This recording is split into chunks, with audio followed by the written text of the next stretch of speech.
Welcome to Beaver High School. Scott Langford and Jason Bradshaw here at Beaver High School campus, and a beautiful day for playoff football. Jason, welcome to the broadcast crew. Thanks very much, Scott. It's great to be here. It is a great day here in Beaver. As I look over at the flag at the south end of the field, it's absolutely sitting dead still. There is very little wind at all, so not going to be a factor in tonight's game. Well, we're starting off playoff action with the quarterfinal action. The Beavers hosting the Parowan Rams, and both coming out of the 2A South division. The Beavers undefeated in that division, 6-0, and Parowan ended up with a number 6 seed, but they defeated Layton Christian in a great game last week to take on the Beavers here at home. That's always an exciting game for a team to win off into the play-in game and be able to come and join the state playoffs. Quite stressful for a team to do that. Well, it is stressful, and now they take on a longtime nemesis Beaver here. They only have a half-an-hour drive, so it's not like one of those playoff games where you have to travel halfway across the state. But the Rams and the Beavers well acquainted with each other, and it's a somewhat friendly rivalry. Somewhat friendly is absolutely right. It's always fun to pass through Parowan, stop and visit the stations there, and hear the chatter up and down the streets. It sure is. We're going to take our first break in our Snow College pregame show. When we come back, we'll have an interview with Coach Steve Hutchings, take a look at today's game, other playoff action in the 2A ranks, and a whole lot more when we come back in 3 minutes. Mike's Food Town in Beaver is proud to serve Beaver County with a wide selection of items at competitive prices. Mike's Food Town is your friendly hometown grocer with the choicest cuts of meat prepared daily. They also go the extra. Hey, you guys are both a little low. If you could turn it up a bit.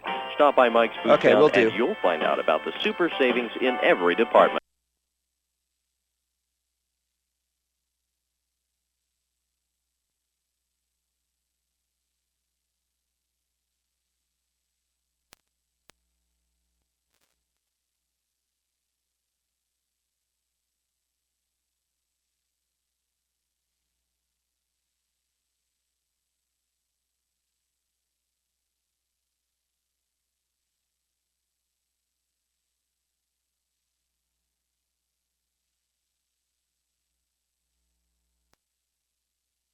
North 400 East.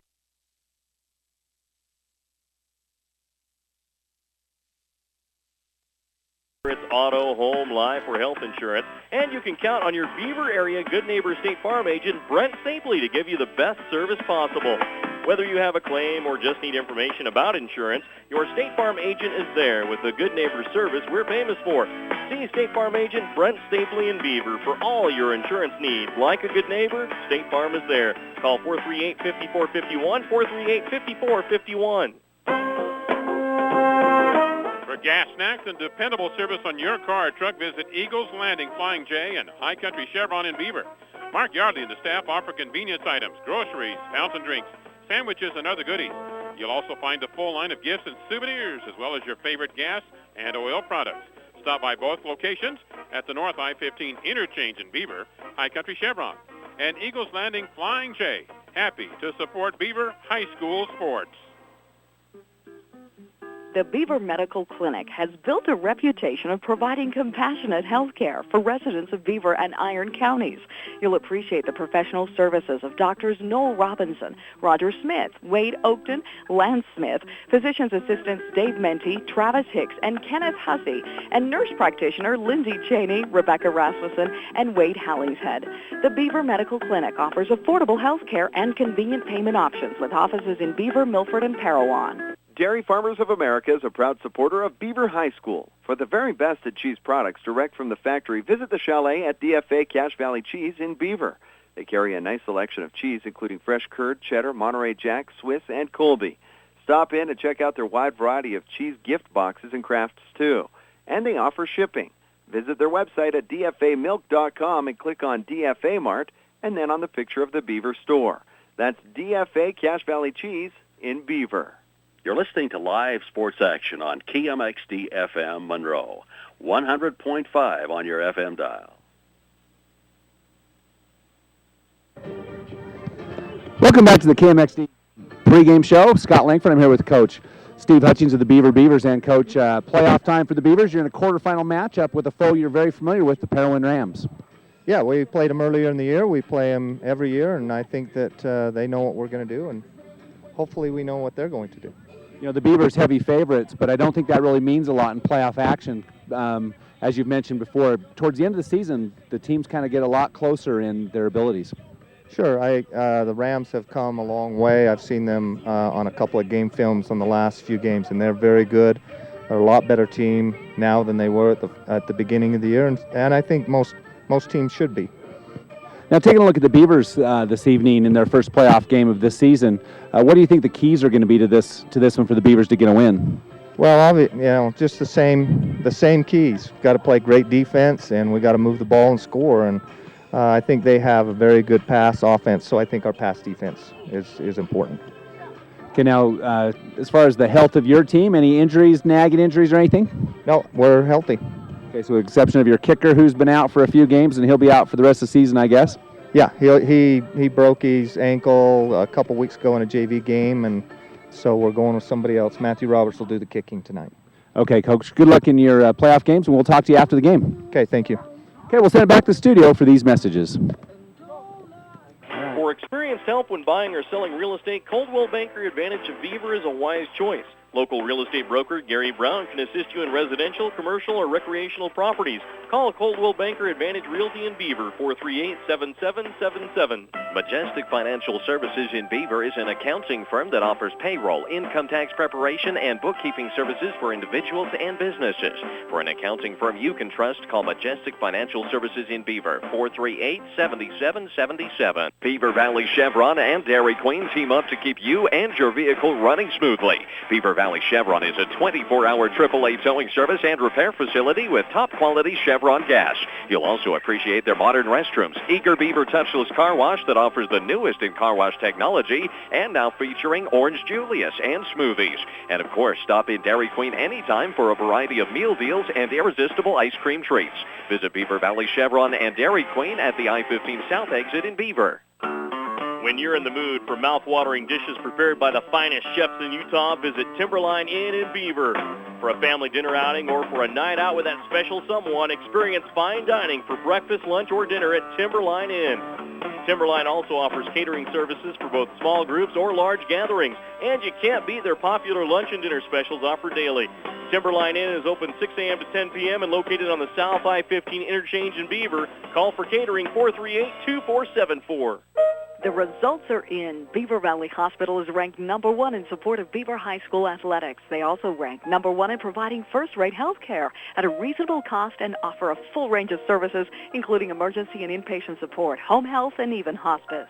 The hospital food is prepared fresh daily, and people even like it. Beaver Valley Hospital also has an outstanding long-term care facility that helps take care of your loved ones who could use some compassionate assistance. Beaver Valley Hospital, with a staff and doctors you can trust. It's free firewood time at Fish Lake Lumber in Beaver. That's right, come in now through November 9th and load up your own mill-in firewood free of charge at Fish Lake Lumber. In addition, get 6, 8, and 10-foot edge slabs, 20 feet of coverage, buy 4, get 1 free. And don't forget, it's time to think about winter painting and fix-up time. Stop in and load up on painting supplies and get your home's interior looking great. Stop in for free firewood until November 9th at Fish Lake Lumber in Beaver. Drive a little, save a lot. Fish Lake Lumber, 1627 North Highway 357 in Beaver. Serving Beaver County residents and I-15 travelers, South Creek Shell in Beaver offers everything from a Burger King restaurant, gas and snacks, to fitting your vehicle with a brand new set of tires. South Creek Shell stocks a full line of dependable Michelin and Bridgestone tires with over 1,200 tires in stock. Whether you need a new set of tires, flat tire repair, pinpoint balancing, snacks, or gas, stop by the South Creek Shell at the South I-15 interchange in Beaver. South Creek Shell is a proud sponsor of Beaver High School athletics. You're listening to live sports action on KMXD FM Monroe, 100.5 on your FM dial. Welcome back to Beaver High School. Scott Langford, Jason Bradshaw, and we've got to give Dr. Dave a little time off. He's off at a dental conference, and though we'll miss him, we have a more than apt stand-in with Jason Bradshaw, and he's the voice of Beaver Wrestling. That is right, Scott. Soon after the great football season ends in the fall and we get into the heart of winter, it's time to get on the mat and get into the gym and see how boys take care of each other in the wrestling matches, the duels, and the tournaments. I was actually able to see Scott, or to see Dave yesterday, and mentioned to him and said, "Where are you headed, Dave?" And he says, "I'm headed to Lake Tahoe, of all places, for a dental conference." Yeah, I feel really bad for Dave. This is the Snow College pregame show. Snow College is in the top 10% in the nation in student success. Turn on your education and visit snow.edu. And Snow College is a great destination for our Southern Utah young men and young women, and they just, they cater. It's a great education. You can get a quality education that's affordable and fun at Snow College, and you can see more about Snow College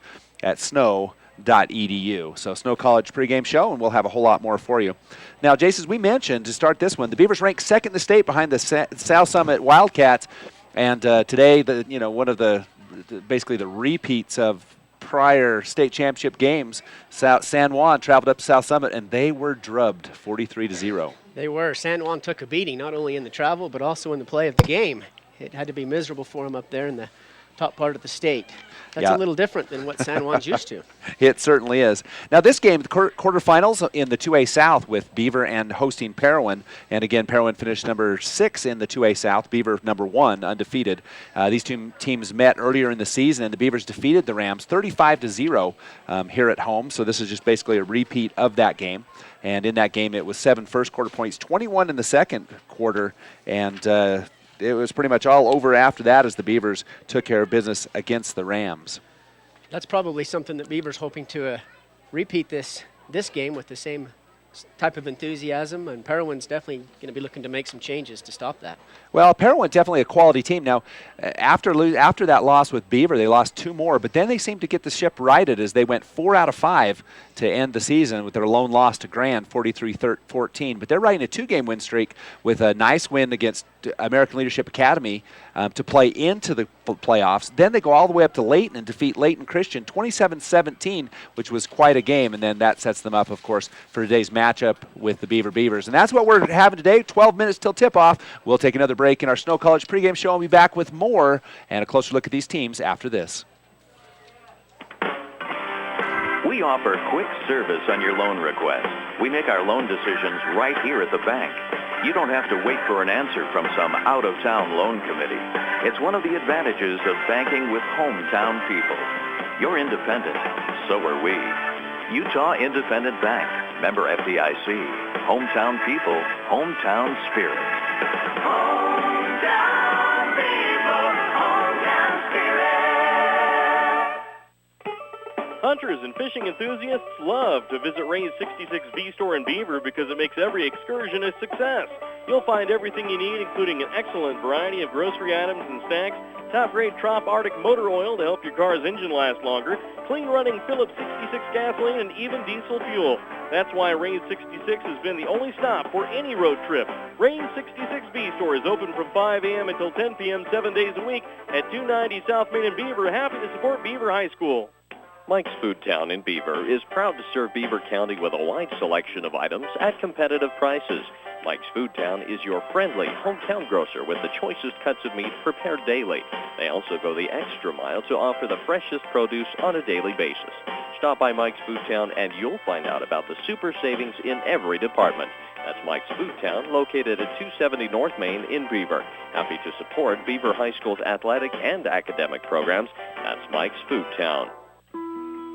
Sensitive, gentle, and personal service are all words that describe Beaver Family Dental. Dr. David S. Howard, Shanna, Shawnee, and Jody are committed to ensuring that you have teeth that look good, feel good, and last a lifetime. Beaver Family Dental invests time and money in staying up to date on all the latest procedures and techniques that can help improve your self-esteem and change the shape of your smile. Call 438-2931 or visit their new office at 55 North, 400 East in Beaver. Beaver Family Dental, where smiles begin.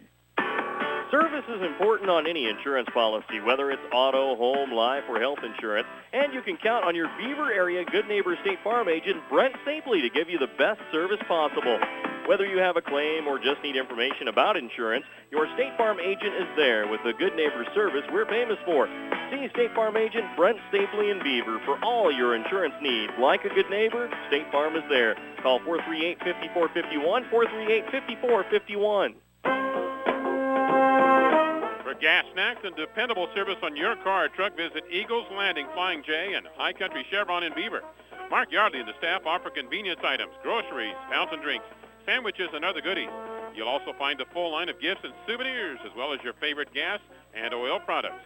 Stop by both locations at the North I-15 interchange in Beaver, High Country Chevron, and Eagles Landing Flying J. Happy to support Beaver High School sports. You're listening to live sports action on KMXD FM Monroe, 100.5 on your FM dial. Welcome back to Beaver High School. Scott Langford and Jason Bradshaw. David Howard out of action. He's MIA today, but he'll be back next week should the Beavers win tonight. Now, if we take a look at these two teams, again, 6-4 Parowan and 9-1 Beaver, on paper it looks like it might be a mismatch, but as we mentioned, the Parowan Rams on a 2-game win streak, and they've done quite well. For the Rams, some of the players to watch in the rushing category, go ahead and tell us, Jason. Looks like the Parowan Rams are being led off in rushing by Jake Topham with 553 yards on the season, followed right behind with Cody Haldemeyer with 392 yards. Coming up third in the race is Justice Walker, with 239 yards. There's some big numbers there to put up throughout the season, and the Beaver defense is going to have to watch for these boys. Well, in the passing department, they've got senior Caleb Murphy. He's a load, and he's a load on the basketball court, but he stands in there. He's a big boy there at quarterback. Reminds me of days in the past with big quarterbacks from Beaver when he can stand in there and he can take a blow and deliver a nice pass. And the passing game for Parowan has really opened up the run game. Absolutely. Murphy throwing for over 1,200 yards throughout the season. That's incredible stats for a high school player to accomplish. Yeah, it certainly is. Now, taking a look at the Beaver side of the ball, you've got some nice running backs, and leading them all is Jesse McMullen. He's the top in the state right now, and he's got 1,134 yards rushing, and he averages almost 7 yards per carry. So McMullen, the workhorse definitely for the Beavers.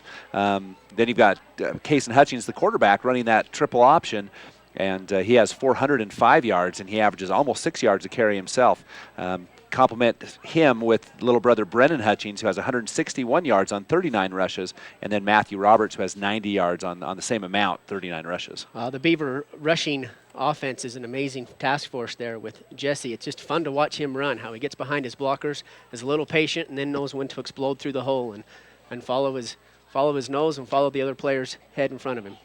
The leading pass receiver for the Beavers is Michael Roberts, and Michael Roberts is basically he's the guy that Kason Hutchings is always looking for. He and Payson Fails, and Roberts with 542 yards on 28 receptions, half of that for Fails. He has 14 and 234 yards, and does a nice job. Taking a look at the state leaders, Jason, the Beavers are well represented in rushing touchdowns. Jesse McMullen, third in the state, and he has 14 rushing touchdowns.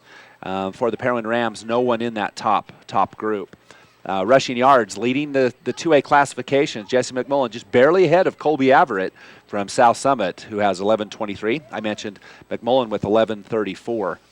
Passing touchdowns, and this is something that you don't expect from Kason Hutchings, but Kason Hutchings second in the 2A classification with 15 touchdown passes. With 15, that's very impressive, but look at number 3 right there, Scott. That goes to Parowan's Caleb Murphy with 12 right behind him, so the quarterbacks are a force to be reckoned with in this game. Yes, they are. Receiving yards, receiving touchdowns, Michael Roberts is third, Payson Fails is sixth in the state, and receiving yards, Michael Roberts is right there. He's in the top 5.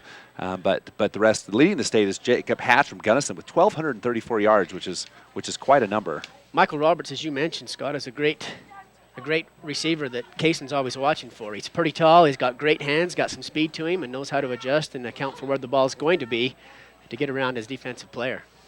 And on the defensive side of the ball, we've got defensive interceptions. Zach Harris, 5th in the 2A classification with 4. Michael Roberts and Matthew Roberts, both with 3.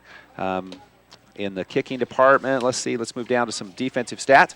And for the Beavers, it's Bailey Bradshaw and Travis Gilman who lead the Beavers in the defensive tackles situation. So we'll take a break in our Snow College pregame show. And Snow College is one of the nation's finest transfer institutions in the state. It's a 2-year college, and they offer a quality education with campuses in Ephraim and in Richfield. And, of course, they're the co-owner of the Sevier Valley Center, where we just thoroughly enjoy broadcasting 2A and 3A basketball. We'll take a break and be back with more of the Snow College pregame show after this. The Beaver Medical Clinic has built a reputation of providing compassionate health care for residents of Beaver and Iron counties. You'll appreciate the professional services of Doctors Noel Robinson, Roger Smith, Wade Oakton, Lance Smith, physician's assistants Dave Menti, Travis Hicks, and Kenneth Hussey, and nurse practitioner Lindsay Cheney, Rebecca Rasmussen, and Wade Hollingshead.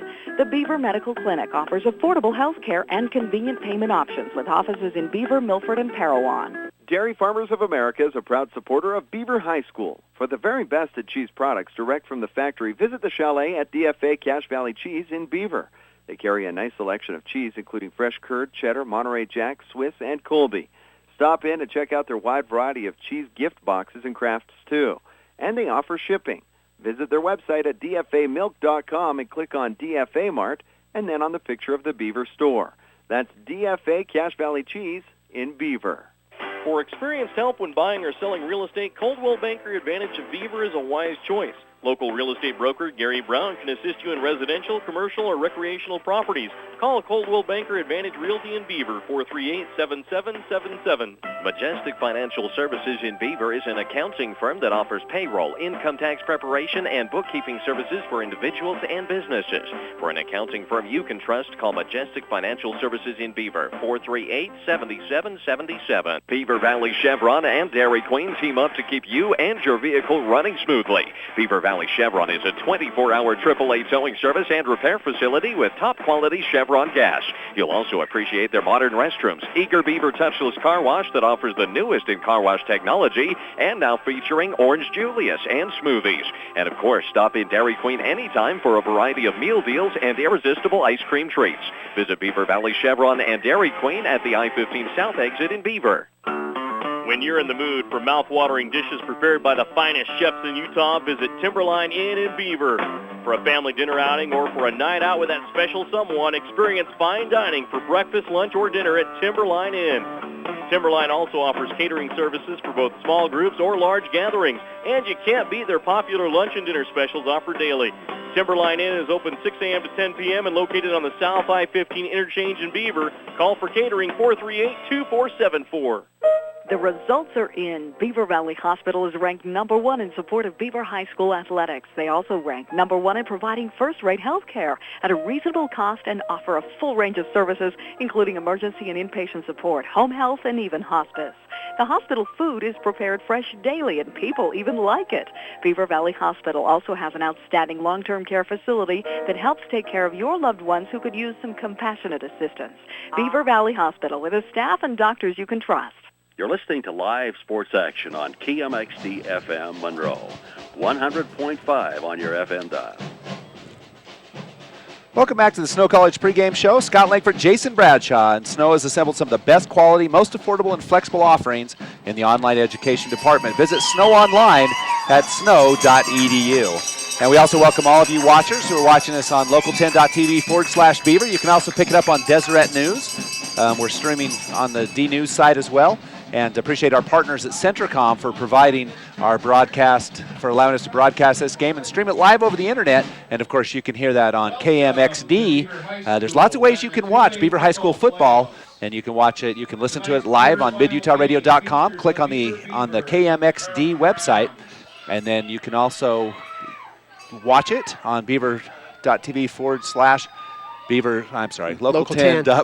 Beaver oh God, I'm butchering that. Local10.tv/Beaver. And you also go to the D News and watch as well, but you'll hear our radio feed there and from our great partners from Mid-Utah Radio. It's the Star Spangled Banner. We'll take a short break and be back after this.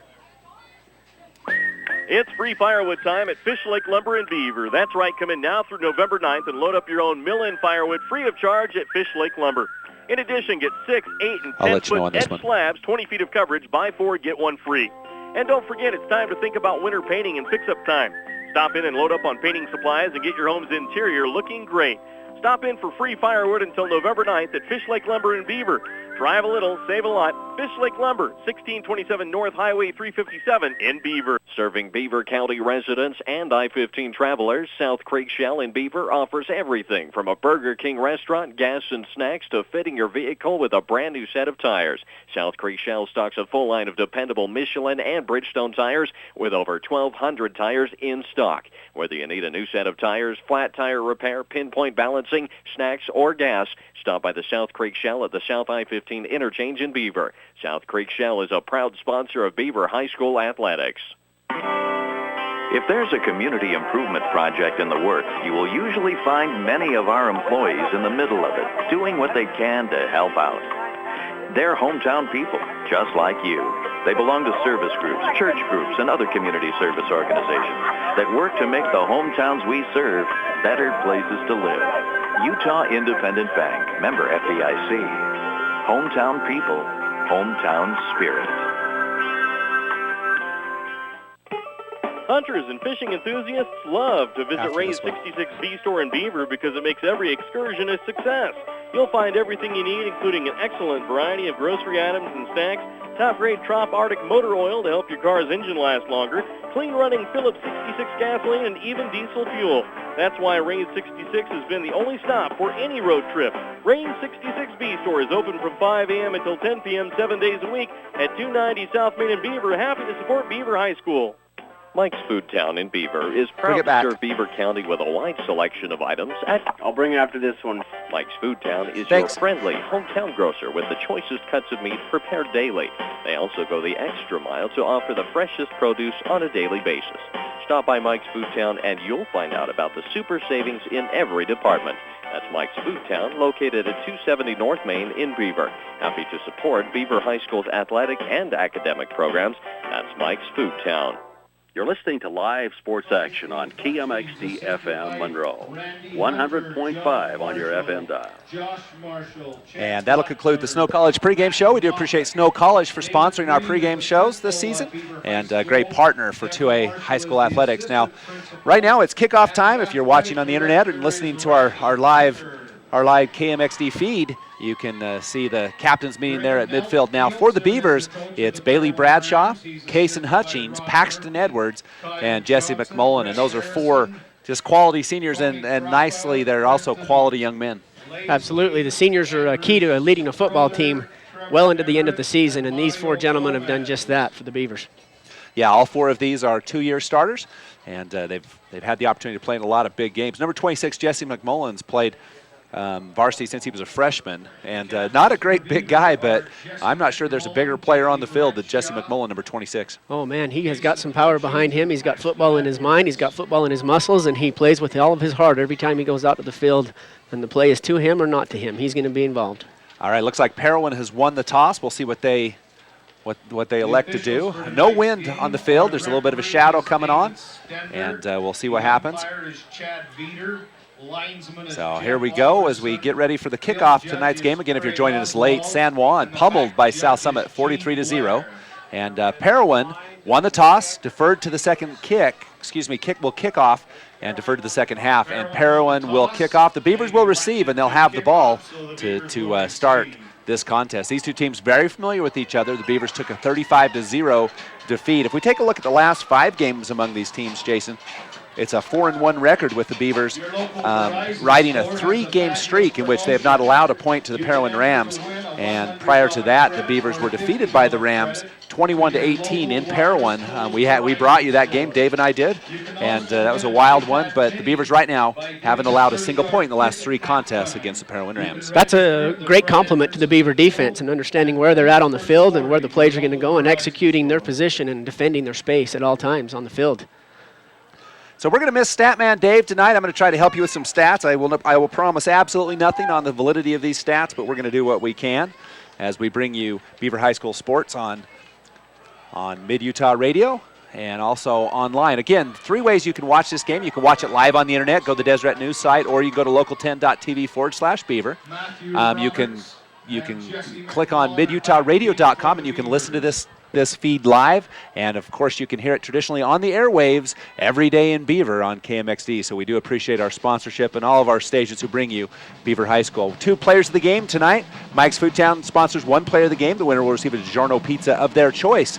Compliments of Mike's Foodtown. That's the defensive player of the game. The Dairy Queen offensive player of the game is sponsored by Dairy Queen Beaver Valley Chevron on the South Interchange in Beaver. As we get set to Getting ready to kick off, Scott. It looks like it'll be the junior Orlando holding the ball and got the team lined up right near the 35-yard line. And Matthew Roberts and Jesse McMullen will be back to receive this kick. And we're underway here at Beaver High School as the ball is approached, and the kick is up and is deep on the left side. Can be taken by Roberts right at the 17-yard line. Little fumble of it, but he was able to pick it back up, takes a hole, and he's going to get a few yards, not tons. Oh, he continues to run forward. He should have been down 5 yards ago, but keeps those legs moving, and he's going to get about an 8-yard return. That was pretty impressive. That looked like that was going to be stopped about by the 20-yard line, but he just kept moving through the defenders and was able to gain a few extra yards on that. Now did it start at the 17? I think it started at the 17, but okay, I think he gained 13 yards on that. So it's actually 13 instead of 8. I shorted him 5 yards. We got that fixed up. So the Beavers will have the ball, and they will start on their own 30-yard line. Kaysen takes the snap with Michael Roberts going to the far side of the field, breaks 2 tackles, and it looks like it's a gain of about 11 yards to Michael Roberts. Yeah, gain of 11 for Roberts. First down on the first run. Michael Roberts doesn't usually run that play much, but on that one he's able to get the 11 yards. So first down for the Beavers on the first play of the game, and the Beavers quickly back up to the line of scrimmage. Just underway here at Beaver High School. No score. It's 1st and 10. Ball at the 41. Hutchings. Parowan's playing a 6 up tight on the line, Scott. Let's see what the Beavers do. I formation, option left side, pitches out to Hutchings. That's Brennan, takes a nice block from McMullen, and there's another 10 yards on that play as Hutchings lowers his head. We're going to count it 9. It'll be second. No, they're going to call it a first down. No, okay. The referee said bring the chains, but I was going to say he looks short, but yeah, it'll be gain of 9. He got out of bounds a little bit early, though. Now the Beavers, a little interesting. They start off in the triple option instead of the wing. And so Brendan Hutchings with his first rush. He's a sophomore. Hutchings back under center. Handoff. No. Hutchings keeps on around the left side. He's wide open across the 40 down to the 30. He breaks 1 tackle. 20, 15, 10, 5. Touchdown, Kaysen Hutchings. It's always fun to open up with the score on the first drive of the game that sets the tone. Now if the Beavers can keep that up, Parowan's got to make some adjustments to keep the defense to watch that option play. It's got him a little confused right now. Well, and Hutchings did such a great job in faking that out at the line of scrimmage. They all of Parowan bid on that fullback dive, and he softened him up and went for the TD. 59 yards officially, and it's 6-0 at the 11-16 mark. Matthew Roberts out to kick with Payson Fells on the hold, waiting for the snap. The snap's down. Looked like it might have been tipped there, but nevertheless it went through. The referees say it's good. We're at 7-0. And we'll take a short break and be back in 30 seconds. Sensitive, gentle, and personal service are all words that describe Beaver Family Dental. Dr. David S. Howard, Shannon, Shawnee, and Jody are committed when you to go quiet, I don't know what you were wanting me to do look doing good, that. Feel good, and last a lifetime. Beaver Family Dental invests time and money in staying up to date on all the latest procedures and techniques that can help improve your self-esteem and change the shape of your smile. Call 438-2931 or visit their new office at 55 North, 400 East in Beaver. Beaver Family Dental, where smiles begin. You're listening to live sports action on KMXD My dad always FM says you should Monroe. show the cheerleaders with 100.5 on your FM dial. So the Beavers score first on the first possession. It only takes 4 plays, and it's capped off by a 59-yard run by Kaysen Hutchings, and the Beavers immediately leave 7-0. That was a great offensive play, and now we're going to have a kickoff now. We've got 34. That's Eduardo Lopez. And Eddie kicks off. A nice high kick. It's going to be taken by number 33 at about the 15-yard line. And he's going to break off to his left side. Breaks 1 tackle. Nice job, but there's Zach Harris. Harris doesn't let him go, and he'll end up with the tackle. Lopez kicks off for Beaver, and so Zach Harris gets it. And he'll have his first tackle of the game. Lopez leads off the Parowan's. That gain was, how far was that gain?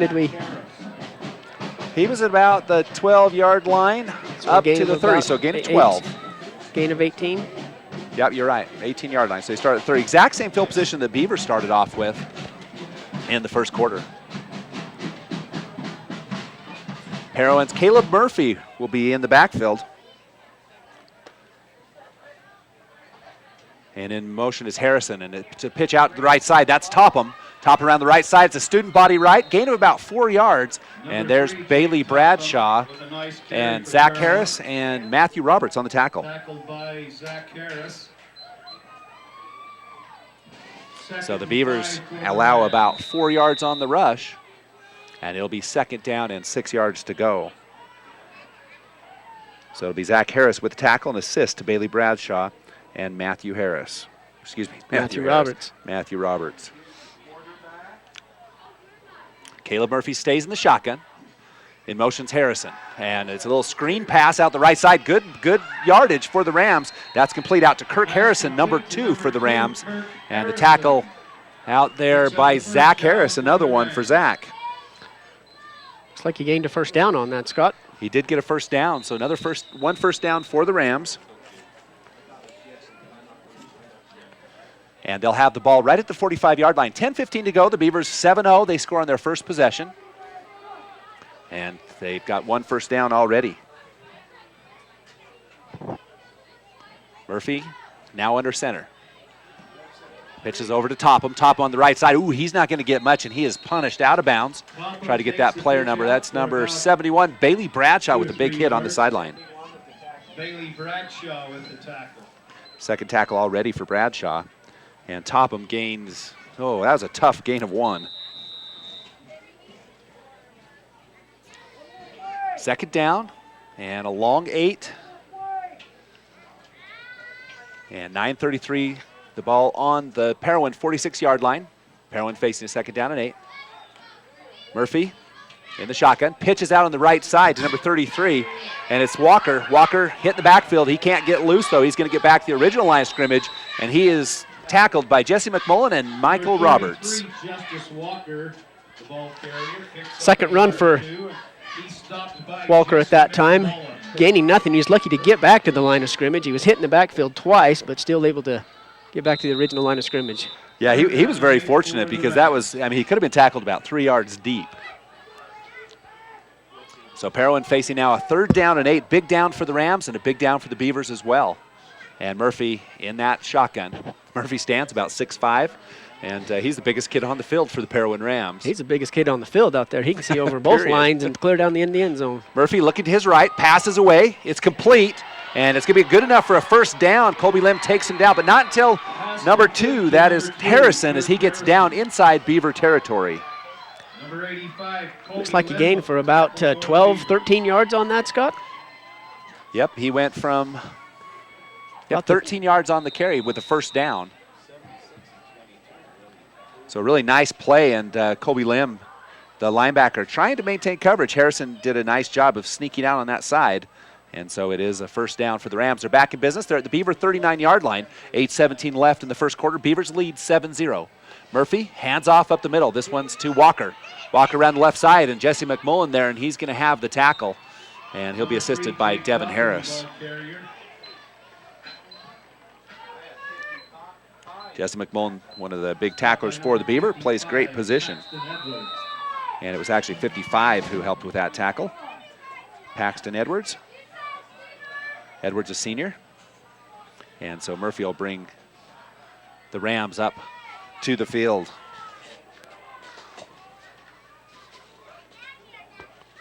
Caleb, hands off up the middle. This one goes to, let's see, I think that one's going to be to Walker. Harrison. Oh, that is 33. Walker. Yep, Walker, and he's going to lose probably a yard on that play. Tackled by Jesse McMullen for loss. So at a 3rd and 1, the second one, the Rams lose it, so they go back to 3rd and 2. Now in the game comes number 60. That's Cord Snyder for the Beavers right up front. Wow. And he replaces Nate Griffiths. Sophomore Cord Snyder. Cord Snyder, the big man, playing the nose guard. Murphy in the shotgun. He's got split backs. Murphy hands off up the middle to Harrison. Harrison pushes ahead. He's going to get first down yardage. Nice job, 5 yards. Tackled by number 8, Matthew Roberts. Parowan doing a nice job of just grinding out football. They're typically a passing team, and they've only thrown, I believe, the one pass. That was good for a first down. So they're deep in Beaver territory at the 26-yard line, and this Parowan team's come to play. They've showed up. They've run a no-huddle offense, always looking to the coach at each down to get the play call in. The sun, a little bit of a bother for the Beavers as they look towards the home stands. Murphy facing a 1st and 10. Back to pass, looking to his right. Can't find anybody. He's hit, but he escapes that tackle. Nice block there, and it's going to be Matthew Roberts who takes Murphy down, and then finally he's going to be helped a little bit by number 89, I think it's 85, Colby Lim.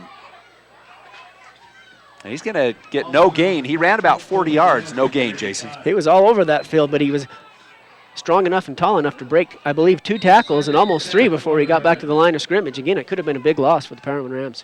So Blackburn with an assist on that as Matthew Roberts had Murphy. And you can see where Murphy's size really helped in that one as he was able to shrug out of the tackle in the backfield. Now he's up under center, 2nd down, 10 yards to go. Murphy with a quick pass out to the right side, this one to Harrison. Harrison again, and he's hit, escapes one tackle, but he can't escape Zach Harris, and no gain on the pass, but it is complete. Great play by the cornerback on that. You know, he comes up and makes that open field tackle, and Jesse McMullen slowed him down, but Harrison able to run through the tackle. That's 2 plays to Harrison on that, and both of the pass plays, neither one of them went for a yard yet. So 3rd down, 9 yards to go, 5:23 left in the first quarter. Beavers up 7-0, but Parowan's on the 25-yard line of the Beavers. Caleb Murphy will stay in the shotgun. Murphy back to pass. He's under some pressure. In the middle from Nate. He gets hit as he goes, but it's complete for a touchdown. And that's a 25-yard strike to number 33 Walker for the Rams, Justice Walker. 25-yard touchdown pass at the 5:06. That was a pretty pass, Jason. Right on the money. Right on the money. Right over top of his left shoulder and hit him right in the arms, and away he went. So number 23 for the Rams, that's Orlando Quezada, and he will kick the extra point, the left-footed kicker. And he's a soccer player as well. Snap comes back, kind of a low snap. The kick is up. It looks good and is good. We're all tied up at the 5:05 mark. It's 7-7. We'll be back in 30 seconds. Service is important on any insurance policy, whether it's auto, home, life, or health insurance. And you can count on your Beaver area Good Neighbor State Farm agent, Brent Stapley, to give you the best service possible. Whether you have a claim or just need information about insurance, your State Farm agent is there with the Good Neighbor service we're famous for. See State Farm agent Brent Stapley in Beaver for all your insurance needs. Like a good neighbor, State Farm is there. Call 438-5451, 438-5451. You're listening to live sports action on KMXD FM Monroe, 100.5 on your FM dial. Welcome back to Beaver High School, and it's tied up 7-7. The Rams go 70 yards. The Beavers open up with a 70-yard drive on 4 plays. The Rams take a little bit longer, and at the 5:06 mark of the first quarter play, we're all tied at 7. And Parowan shows why they're in these playoffs and why they defeated Layton Christian with an impressive drive mixing the passing. And I'm not sure what Murphy is. I believe he's 4 for 4, if I'm not mistaken. You'll have to correct that for me. Looks like there were 3 passes. They were all 3 completed. Some of them didn't get any yards, but nevertheless, they got a score. And there'll be a penalty now on the Rams, a 5-yard penalty. And we'll try to see the passing yards and do you have the passing yards and the rushing yards, Jason? It looks like the passing yards, they threw 3 passes that went for 19 yards. And the rushing yards, there were several runs, about 8 runs for about 25 yards on that, moving him down the field. So 70 yards for both teams. That's easy to figure out right now. 70 total yards as they both start on the 30. Of course, there haven't been any penalties until right now, so I mean that could add to the yards. But is that an offside call on Parowan? Yeah, offsides on Parowan. So they'll kick off now from the 35, and again it's Roberts and McMullen back. They'll try to keep this ball away from McMullen, and it'll be Matthew Roberts comes up, and the ball goes over his head, and Jesse McMullen picks it up at the 5-yard line. He's going to go forward. Up the left side, back to the 22-yard line. McMullen with a 17-yard return, and Matthew Roberts made a little bit of a mistake running up on that football. Looks like it, almost said the wind was blowing and it caught, but it jumped over. But the flag's calm was calm. He just misjudged the entrance into the ball. So the Beavers will start on their own 23-yard line, and I would say that's fortunate considering what could have happened on that. McMullen luckily running back and able to pick that up on a high bounce. So the Beavers in business. They're 77 yards from the end zone. 1st and 10. 5 minutes left in the first quarter. We're all tied at 7. Hutchings will check off the play at the line of scrimmage. And the Rams just filling up that box, daring the Beavers to pass. And now the Beavers are going to have a 5-yard penalty, I believe, on false start. False start on the offense. That's a first penalty for the Beavers. Both teams, penalty free in that first 2 drives. Now both with an offside false start penalty. Things are getting tight out there. Both teams got a hold of each other, and they're a little more nervous on the second possession. Well, and a quick update from Utah Valley. The Beaver Lady Beavers are playing in the state volleyball tournament. They're down to Gunnison 1-0, but all tied at 13 apiece in the second set. So we wish the Lady Beavers good luck. First down, 15 yards to go. Hutchings under center. In motion's Roberts. Roberts with the pitch on the left side. He's got a big hole if he can beat Walker. He does. And he goes around the side, and he's going to get a good gain of about 17 yards. He'll go to the 29-yard line. Part of that play, gaining so many yards, was a great block by number 12, Brennan Hutchings, on the outside line, taking the corner and shoving him in. 7 yards. Yeah. So he gains about 12 yards on the play. It brings him up with 2nd down and 5 after the penalty, of course. So officially the rush is 10 yards. Roberts already with 21 yards on the evening.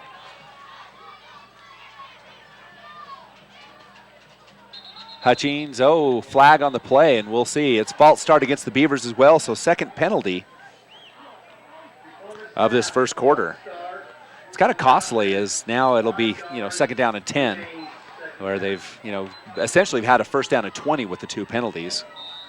It's always damaging to an offense to get right down to a 1st down and have to go back and start over. Well, and the funny part is that we're at 2nd and 9 now,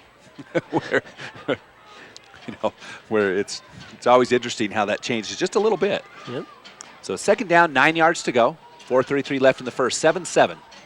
Hutchings around the left side, pitches out to Hutchings. Hutchings has it, nice block by McMullen. Hutchings breaks, crosses the 30-yard line. He's going to be near 1st down territory, and a great run. Call it 10 and a 1st down for the Beavers. Jesse McMullen throwing a great block on the end to help Brennan Hutchings gain 3 or 4 extra yards on that pitch out. Nice job. Jesse McMullen, a great blocker, just an all-purpose player, and he can do it all for the Beavers. So it'll be 1st down and 10. The ball's at the 34-yard line. Third 1st down of the game, and the second of this drive. Again, we're 7-7 at the 4:05 mark of the first quarter. McMullen around the left side, followed blocked by Devin Harris as he breaks around the side, and there's going to be a flag on the play. I think that one's a face mask. It could be holding, but I believe it'll be a face mask. It looks like the way his head got jerked around. There was a little bit of contact there. We'll see what the call is. 2 flags. They're looking at a spot, so I'm not sure that this isn't a hold. We'll have to see what the call is. They're moving the flags, and I'm guessing there might be offsetting penalties the way they're talking. We'll see what the referee calls.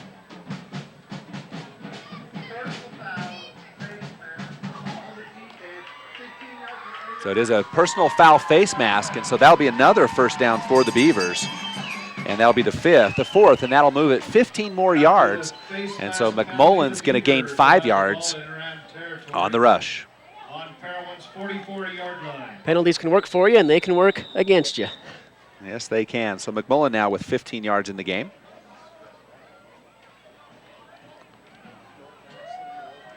.348 left in the first. We're all tied at 7. The ball with that penalty moved all the way to the Parowan 44-yard line, so the Beavers in Ram territory as they look to continue scoring. Both teams scored on their first possession.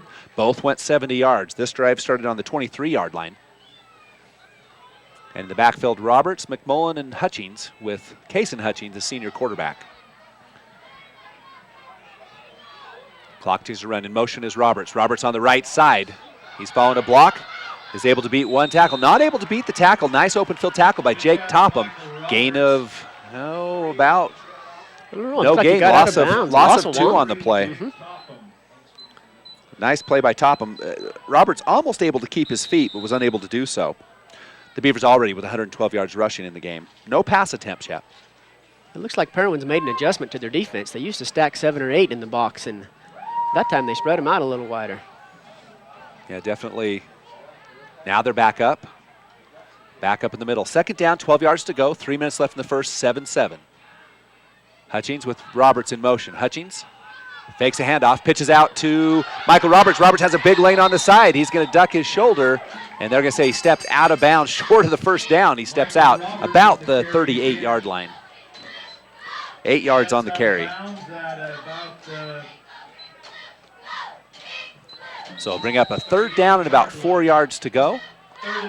3:10 left in this first quarter play. We'll have some other score updates for you. Again, San Juan beaten soundly by South Summit, 43-0 up in Camas this afternoon earlier.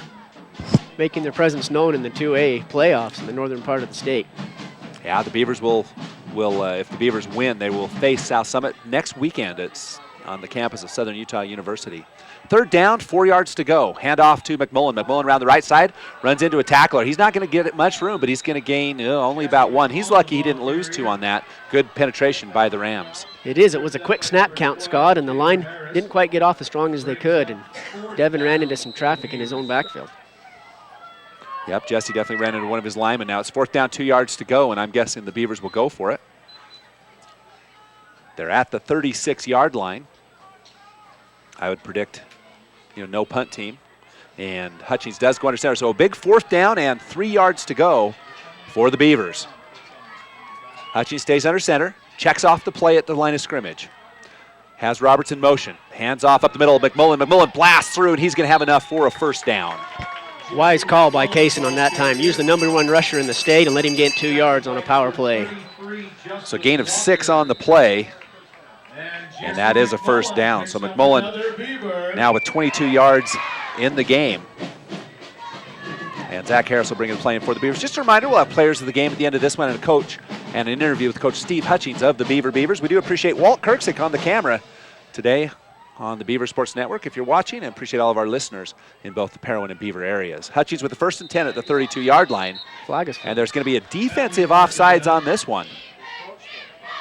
And the two linesmen will talk about it. They both agree, and it'll be a 5-yard penalty against the Rams. That's costly, as now it makes it 1st down and 5, and the Beavers don't need any help. So when they stop it like that, someone's lined up over the ball across the line of scrimmage. 2 minutes left in this first quarter of play. 1st down, 5 yards to go. Hand off up the middle to McMullen. McMullen hit in the backfield by 76. And that is not anybody on our...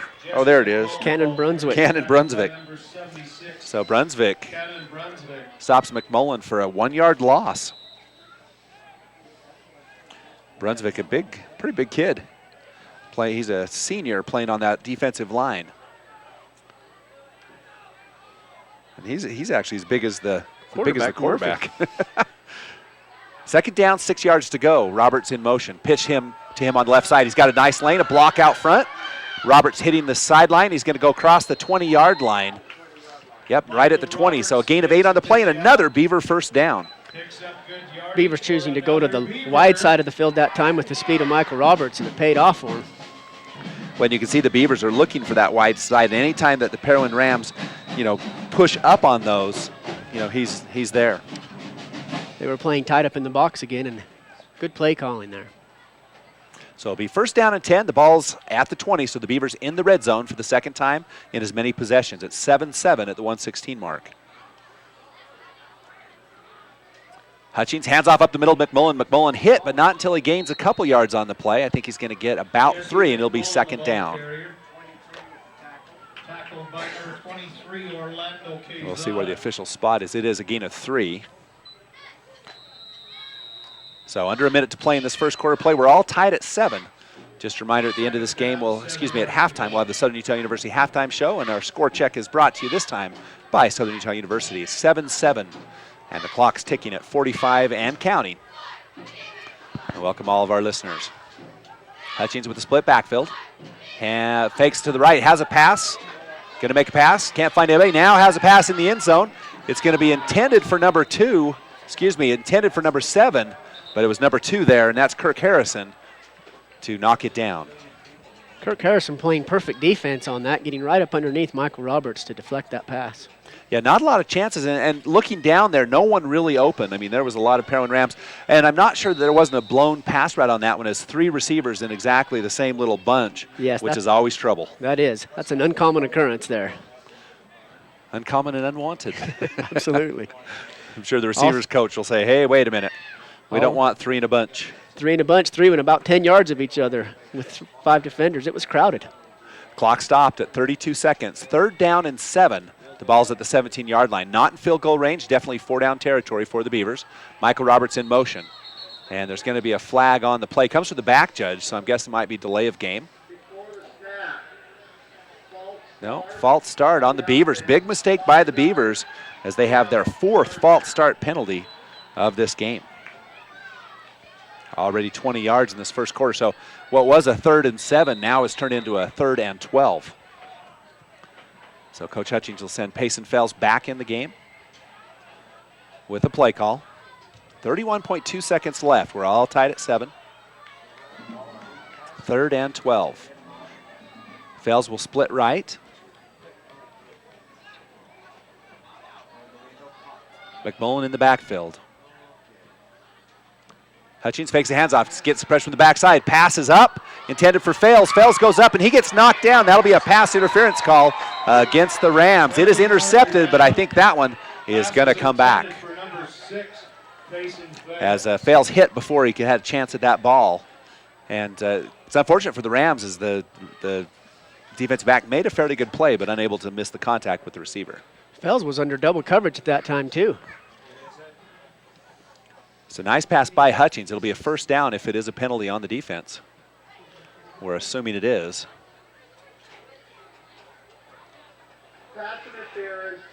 Pass interference on the defense. That'll be a half a distance to the goal. That'll put it down near the 10-yard line. So it'll be, now it's not a 1st down. I gave him a 1st down, but it's only a half the distance. So it turns out to be a 11-yard penalty with a half the distance, and so now it's 3rd down and 2. Yeah, that recent change in the call puts it at 3rd and 2 with... Handoff up the middle, McMullen. McMullen hit in the backfield, and then Beaver's going to lose a yard on that one. And he's hit immediately, and big number 67 knifing in there. No, 77 was in on that one. Philip Jensen, he's also a senior. And the Beavers lose 2. Parowan kind of felt that based on the last 3rd and close, 4th and close play. They gave it to McMullen up the middle, and Parowan was aware. Parowan's defense was wide awake for that play, and it looks like the quarter's going to end. So that'll do it for the first quarter of play as the Beavers now face a 4th down and 4 when we come back in 1 minute. For gas snacks and it's still 7-7, right? Visit Eagles Landing Flying J and Yes. High Country Chevron in Beaver. Mark Yardley and the staff offer convenience items, groceries, fountain drinks, sandwiches, and other goodies. You'll also find a full line of gifts and souvenirs, as well as your favorite gas and oil products. Stop by both locations at the North I-15 interchange in Beaver, High Country Chevron, and Eagles Landing Flying J. Happy to support Beaver High School sports. The Beaver Medical Clinic has built a reputation of providing compassionate health care for residents of Beaver and Iron counties. You'll appreciate the professional services of Doctors Noel Robinson, Roger Smith, Wade Oakton, Lance Smith, physician's assistants Dave Menti, Travis Hicks, and Kenneth Hussey, and nurse practitioner Lindsay Cheney, Rebecca Rasmussen, and Wade Hallingshead. The Beaver Medical Clinic offers affordable health care and convenient payment options with offices in Beaver, Milford, and Parowan. You're listening to live sports action on KMXD FM Monroe, 100.5 on your FM dial. Welcome back. The Beavers face a 4th down and 4 as we start second quarter action. And they're at the 14-yard line. Hutchings under center. Hutchings will check off. Hutchings sends Brendan Hutchings in motion. It's the option of the left side. Hutchings keeps it, pitches out to McMullen. The ball goes backwards. McMullen in a whole lot of trouble. It's going to be a big loss on the play. McMullen will take a loss of 6, and it'll be Parowan's ball on downs. That was a great defensive play by the Parowan Rams, covering the ends. Hutchings' pitch was just slightly behind Jesse, causing him to stop, and he couldn't quite reach back for it. So McMullen gets credited, unfortunately, with the -6, and they'll take off of his total. And now the Parowan Rams will start with their second possession only, and they have the ball on their own 19-yard line. So the Beavers get into the end zone and come up empty on that one. It'll be 1st and 10 for the Rams.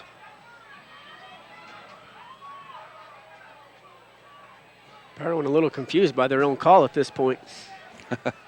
As they take their time. Once again, 7-7. The Beavers denied inside the red zone. Parowan with Murphy. Murphy under heavy pressure, pitches out a shovel pass, and breaks 1 tackle, 2 tackles, and it's going to be Topham around that left side. He'll have a first down as he goes for 14 yards. Number 3, Jake Topham picks up a first down for Parowan, and he's tackled by number 6, Payson. So 7-7, fails with the tackle. That's Payson fails. That's 28 yards for Topham so far in the game. So the Rams, a nice little shovel pass. Murphy waited till the last minute. He took a big shot as he released that shovel pass. So it'll be first down and 10 yards to go. Another first down for the Rams. Split to the right is Jake Smith. He's a junior. And Murphy takes the pass. Oh, ball's almost on the field. And Murphy falls to the ground really awkwardly. Luckily, he gets up, but there's a flag on the play. And we'll see what the call is. It'll be a loss on that one. The back judge threw that one, so we'll see what the call is. And it's going to be a chop block.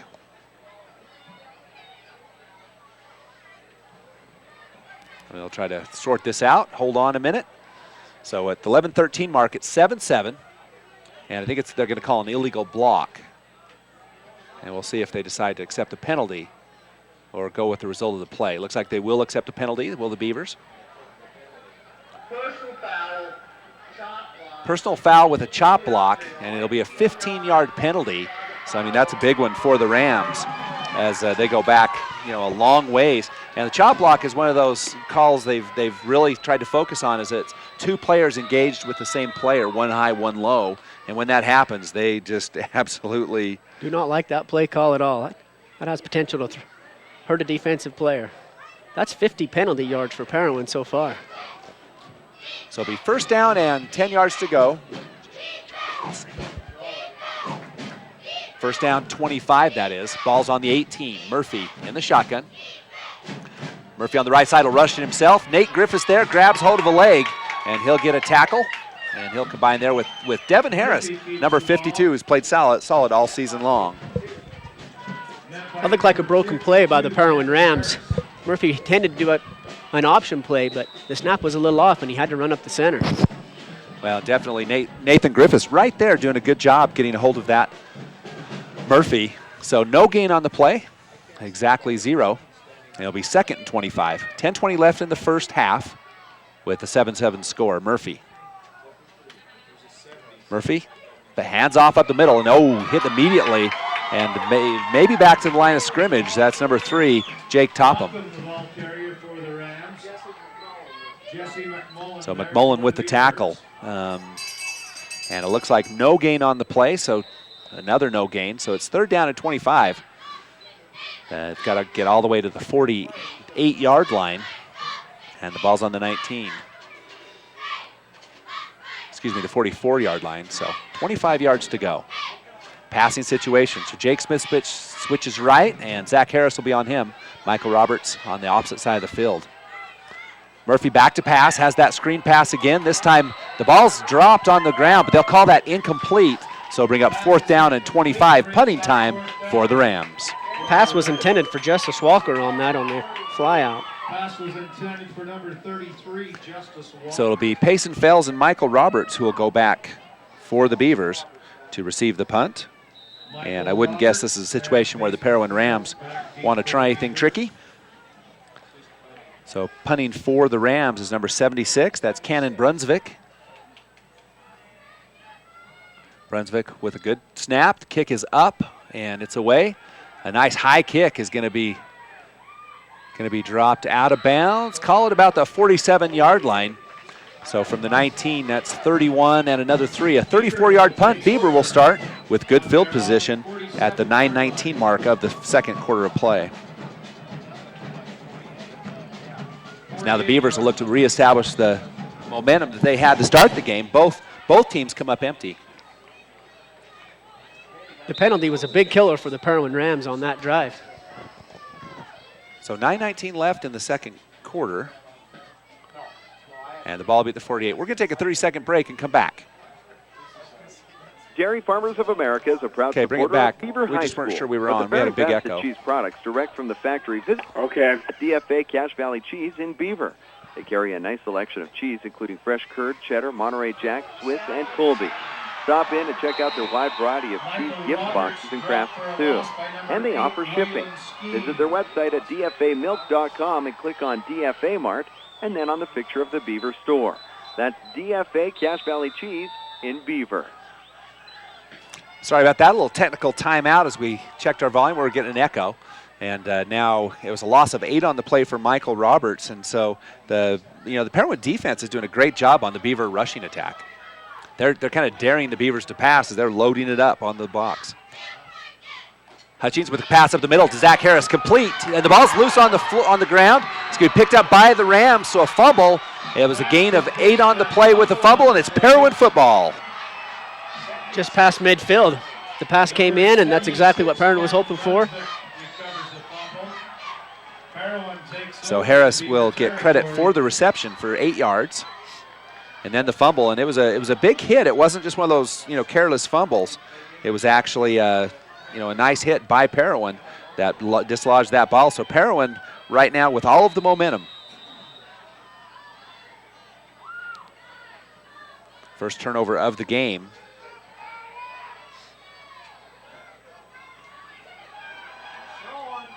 Back to pass. Murphy with good time on the left side, has a receiver and can't find him. It'll be incomplete. Good coverage there by, looks like a limb out there. Intended for Harrison. The pass looked like it was way short and behind him. So he's second down, 10 yards to go, 8:30 left in the football game. Excuse me, the first half of the football game, that is. So Parowan starts on their own, on the Beaver 47-yard line. Second down, 10, Murphy under center. Murphy gets hit, pitches out to Walker. Walker with nothing there, ran a long ways, but it was number 89 Blackburn and I believe Bailey Bradshaw. So a couple other Beavers pile on. It'll be third down, 10 yards to go. So third down and 10. Just a reminder, we'll have a Southern Utah University halftime show. Players of the game sponsored by Dairy Queen. And they'll receive, the winner of that will receive a Dairy Queen value meal. And then also Mike's Food Town sponsors one, the DiGiorno pizza of their choice. Caleb Murphy back to pass. Looking on this right side and has Topham. Topham with a nice lane. And it's going to get near first down yardage. Nice job by Murphy. He drug that out, was able to get about 8 yards. And it'll be third down and 2. First pass of the game to Topham, gaining 8 yards. It'll be fourth down and about 2 for the Rams. So long 2. What do you do, Scott? Well, the Rams are doing good. The Beavers are going to do exactly this. They're going to call a timeout. We'll take one as well. It's 7-7. Parowan marching on the Beavers when we come back. For In 1 minute. help when buying or selling real estate, Coldwell Banker Advantage of Beaver is a wise choice. Local real estate broker Gary Brown can assist you in residential, commercial, or recreational properties. Call Coldwell Banker Advantage Realty in Beaver, 438-7777. Majestic Financial Services in Beaver is an accounting firm that offers payroll, income tax preparation, and bookkeeping services for individuals and businesses. For an accounting firm you can trust, call Majestic Financial Services in Beaver, 438-7777. Beaver Valley Chevron and Dairy Queen team up to keep you and your vehicle running smoothly. Beaver Valley Chevron is a 24-hour AAA towing service and repair facility with top-quality Chevron gas. You'll also appreciate their modern restrooms, Eager Beaver Touchless Car Wash that offers the newest in car wash technology, and now featuring Orange Julius and smoothies. And, of course, stop in Dairy Queen anytime for a variety of meal deals and irresistible ice cream treats. Visit Beaver Valley Chevron and Dairy Queen at the I-15 South exit in Beaver. You're listening to live sports action on TMXD-FM Monroe, 100.5 on your FM dial. Welcome back. The Parowan Rams have a 4th and 3 as they try to score on the Beavers or keep this drive going. And Murphy up under center. In motion is Walker. Pitch out to Walker on this left side. And there's plenty of pressure by the Beavers, and Walker's going to get forward, and he might squirt ahead as he broke that one tackle, and we'll see where this, it's going to matter where this is marked. But penalty marker on the field, Jason, in the area of holding. You hate to see a good run like that by the offense and then a flag show up right behind you. Well, if you're a Beaver fan, you're okay with it. And it looks like Parowan's going to back up. So it looks like it is going to be a holding call. We'll wait for the official decision. No, it looks like it's going to be on the Beavers, and they're going to decide whether they're going to accept this. So they're going to measure. So the penalty must be against the Beavers. I would guess it would be a 5-yard face mask. And so, either way, the Parowan Rams are going to get a shot at this, either at 1st and 10 or 4th and very short. And they're going to go ahead and measure it. We'll try to zoom in. We'll get Walt to zoom in on that and give you a good look. And Parowan. Looks like they were successful in getting the first down. They do get a first down.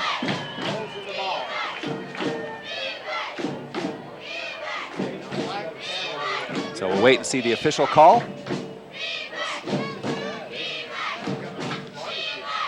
Okay, hold on. Let's see. This is kind of weird. Maybe it was an after the. I really don't know what's going on. We'll get the explanation here shortly. The refs are mic'd up.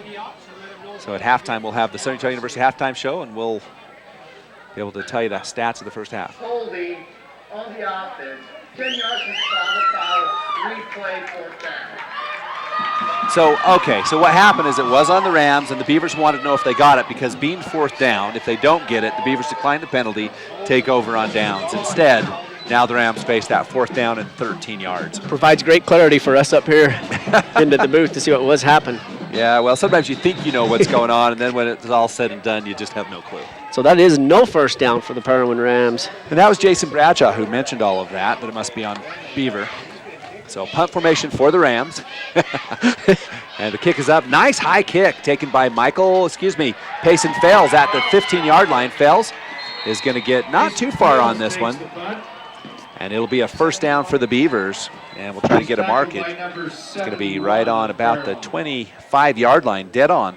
So the Beavers looking to reestablish momentum. Now, the first 2 drives, both teams marched down 70 yards and scored a touchdown. So our score remains 7-7. And now with 7:09 left, we've had 4 possessions, 2 by each team, that have resulted in a fumble for the Beavers and then just punts for the Rams. What looked like was going to be a high-scoring game by both teams has slowed down here. The defenses have really picked up the pace on this game. Certainly have, and one of the few times the Beaver offense has been slowed, and this Parowan Rams doing a nice job on the Beavers. 7 minutes left in the half. We're tied at 7. Hutchings back to pass, has a quick slant to, it's going to be intercepted by Blackburn, gets a hand on it, goes up in the air, and the Parowan Rams intercept.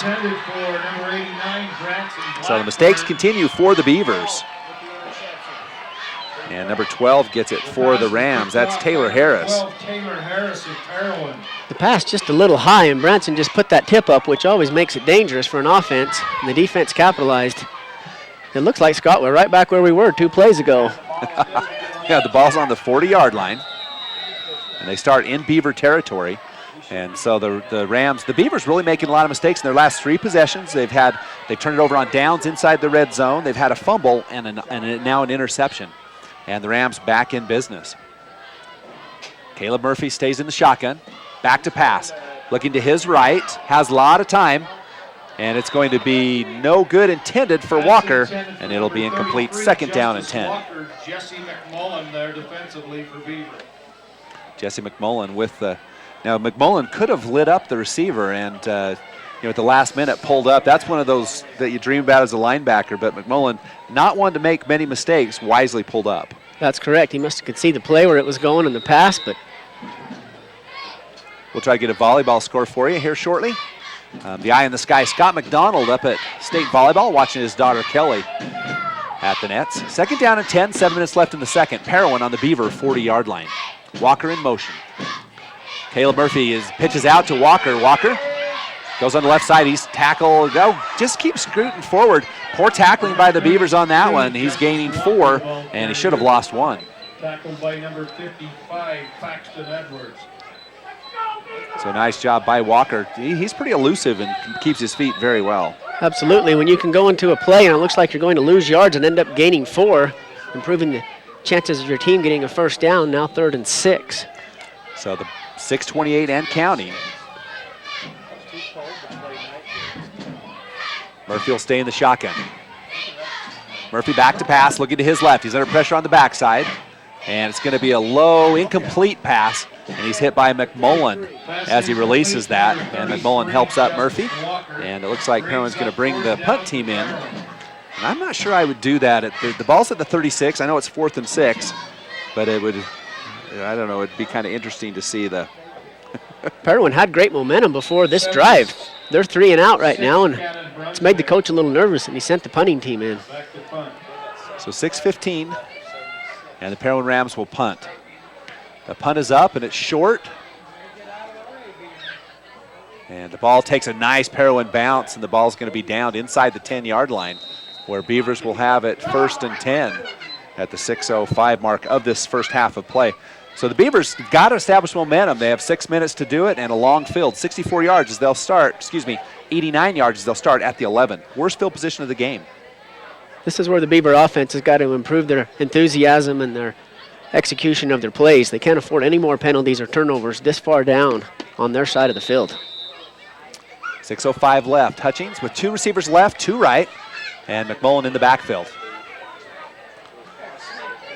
And Parowan still lining the box.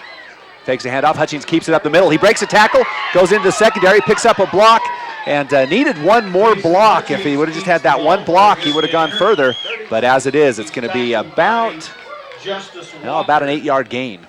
It looked like on that case and actually handed the ball to Jesse and then pulled it back out when he saw that he got hit at the line of scrimmage and was able to make an 8-yard gain. It's been a little rough all season long. Hutchings extremely deceptive with the option.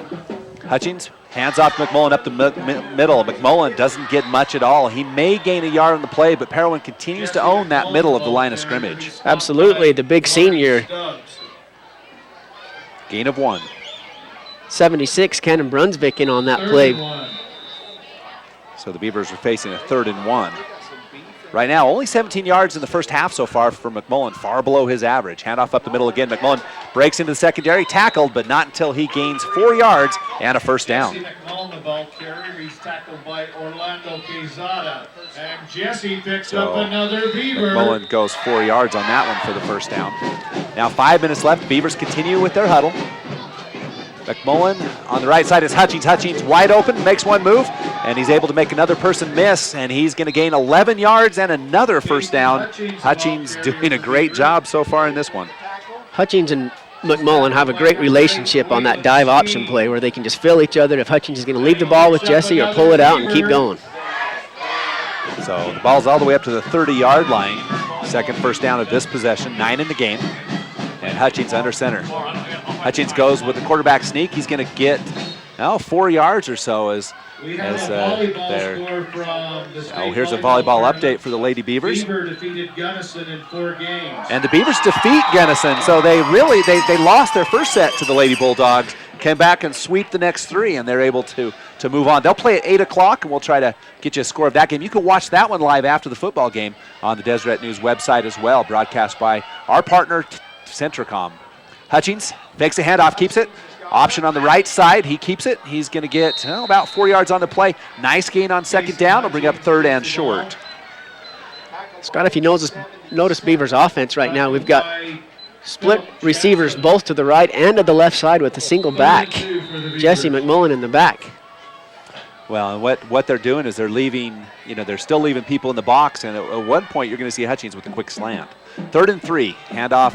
Hutchings keeps around the right side, breaks into the secondary, makes another player miss, and he's going to go all the way from the 38 to midfield. 12-yard gain and a first down for Kason Hutchings. This is more like a Beaver offense that we're used to seeing. Execution of plays, open holes created by the down linemen, and yards gained by the runners. Well, and you can see the Parowan Rams said Jesse McMullen's not going to get any yards, and so that's leaving, Hutchings with some nice lanes, and Hutchings smart to take them as they go to the option set. Hutchings, ball right at midfield. Pitch out the left side. It's McMullen on the pitch carry, and he makes a great move out there, and he's going to gain 6 yards, and he should have lost one. Able to juke the first guy that would have met him right behind the line of scrimmage. Yep. Beavers volleyball team will play San Juan So now it'll be at 8 o'clock at UVU in Orem. So 5 yards, only 5 yards on that last carry. I gave McMullen 6. So 2nd and 5. 3 minutes left in the half. Hutchings fakes a handoff, keeps himself, breaks 1 tackle, 2 tackles, and he's around that left side, breaks another tackle as he continues to move in, all the way down to the 30-yard line, and Hutchings goes Let's see. 16 yards. Close to 16 yards, I think, on that. That looked like a broken play at the beginning when Parowan met Jesse at the line of scrimmage. Kaysen again pulling the ball out, going around to the narrow side of the field and getting some good blocks, one by his brother. Boy, with that one, over 100 yards in this first half for Kaysen Hutchins. He's taken over this football game in the second quarter. And looks like we'll have a timeout by the Parowan Rams or the Beavers. We'll see who calls it. Timeout Parowan. We'll take a timeout. 7-7. The Beavers on the march. 2:30 left in the half. We'll be back in 30 seconds. When you're in the mood for mouth-watering dishes prepared by the finest chefs in Utah, visit Timberline Inn in Beaver.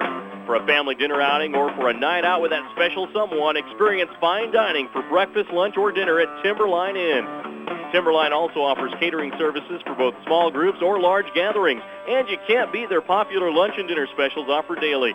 Timberline Inn is open 6 a.m. to 10 p.m. and located on the South I-15 interchange in Beaver. Call for catering 438-2474. You're listening to live sports action on KMXD FM Monroe. 100.5 on your FM dial. It's been quite a ball game here at Beaver High School. Scott Langford, Jason Bradshaw, 7-7 our score. The Beavers have the ball. They're at the Parowan 30-yard line. They've got 36 seconds left in the first half of play. The Beavers scored on their first drive, so did the Parowan Rams, and then both teams have struggled since to really get anything going. The Beavers with 2 turnovers. Pitch out to Brennan Hutchins, and it was going to be they had a little play going. You can see that false start. A bad break as they had the play with Payson Hutchins throwing that pass to Jesse McMullen. You can see it forming, and they'll probably have to change that one.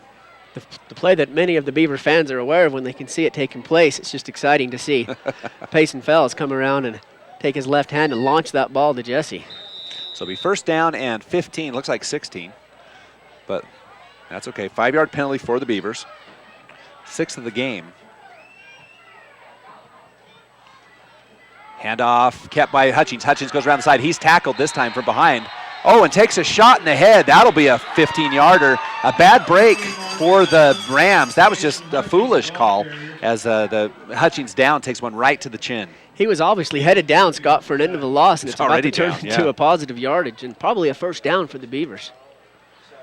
So it'll be a personal foul with a hit to the head.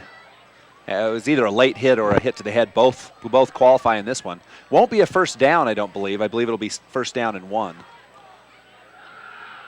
Dead ball, personal foul. So they call it a late hit because it's a dead ball. So it'll be first down and 1 for the Beavers. After that, so it will be a loss of 5 on the play by Hutchins on the rush, and then a gain of almost 15. So first down and 1, hand off to McMullen. McMullen hit in the line of scrimmage, and he's going to lose. Well, probably no gain on the play. It'll be 2nd and 2. The front defensive line of Parowan is keyed right on Jesse McMullen. He has very few yards for tonight's game compared to other games. Yeah, the Beavers will have to continue to hit that outside as the Rams have just jammed up the box. McMullen usually able to get that regardless. It'll be 2nd down and 3, loss of 2 on that one. So it'll be 2nd down and 3. Big Caleb Murphy with the tackle there. Yeah, the Beavers having the middle tough going. McMullen only with 26 yards in this half, which is pretty rare for him.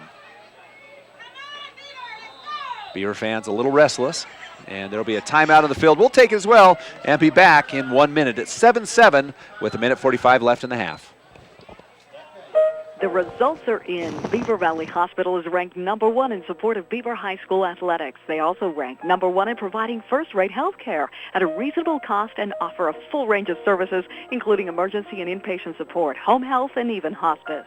The hospital food is prepared fresh daily, and people even like it.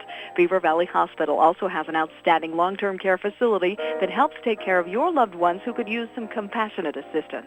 Beaver Valley Hospital, with a staff and doctors you can trust. It's free firewood time at Fish Lake Lumber in Beaver. That's right, come in now through November 9th and load up your own mill-in firewood free of charge at Fish Lake Lumber. In addition, get 6, 8, and 10-foot edge slabs, 20 feet of coverage, buy 4, get 1 free. And don't forget, it's time to think about winter painting and fix-up time. Stop in and load up on painting supplies and get your home's interior looking great. Stop in for free firewood until November 9th at Fish Lake Lumber in Beaver. Drive a little, save a lot. Fish Lake Lumber, 1627 North Highway 357 in Beaver. You're listening to live sports action on KMXD FM Monroe. 100.5 on your FM dial.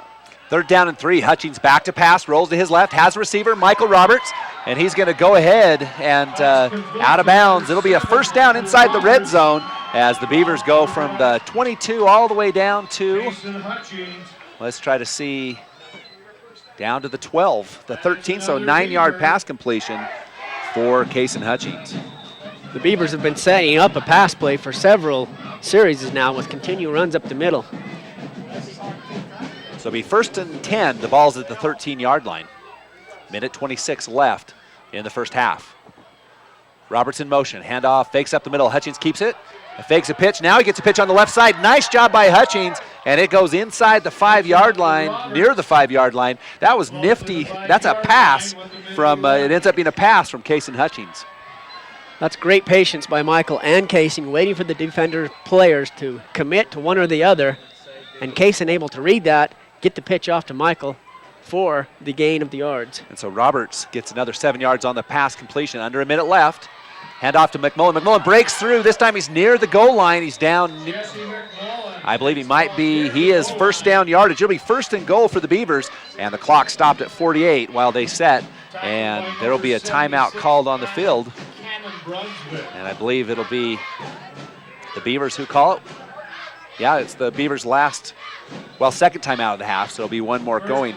But, Jason, one of the things that happens, the Beavers needed this, is Parowan will have the ball to start the second half, and the Beavers, this drive started all the way back on the Beaver 11-yard line, so the ball's on the 3. The Beavers don't want to come up empty here. Absolutely not. They've burned a lot of time off the clock, and they got to end it in a score.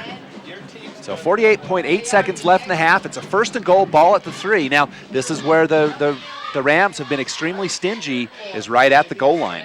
This will be an interesting play call by Coach Hutchings. The Parowan offensive line has been reading Jesse McMullen studiously for the last drive and stopping him on several plays. The last one gaining 3 yards, which was probably about the biggest drive yard-wise he had in this series. So Coach Hutchings got to decide what he wants to do with this. Is the ball placed on the, what does it say? It looks like the 3-yard line, Scott. And the ball is at the 3-yard line. So it'll be 1st and goal. And the Beavers with 48.8 seconds to go. Hutchings and McMullen in the backfield. Hutchings, handoff up, flag on the play. That'll be a 5-yard penalty on the Beavers. Looks like a forward possession, and that is going to hurt. That will really hurt the Beavers, and that's a coach's nightmare. You call a timeout, and then you have a false start. And we'll see if it's on the Beavers. Beavers walking backwards.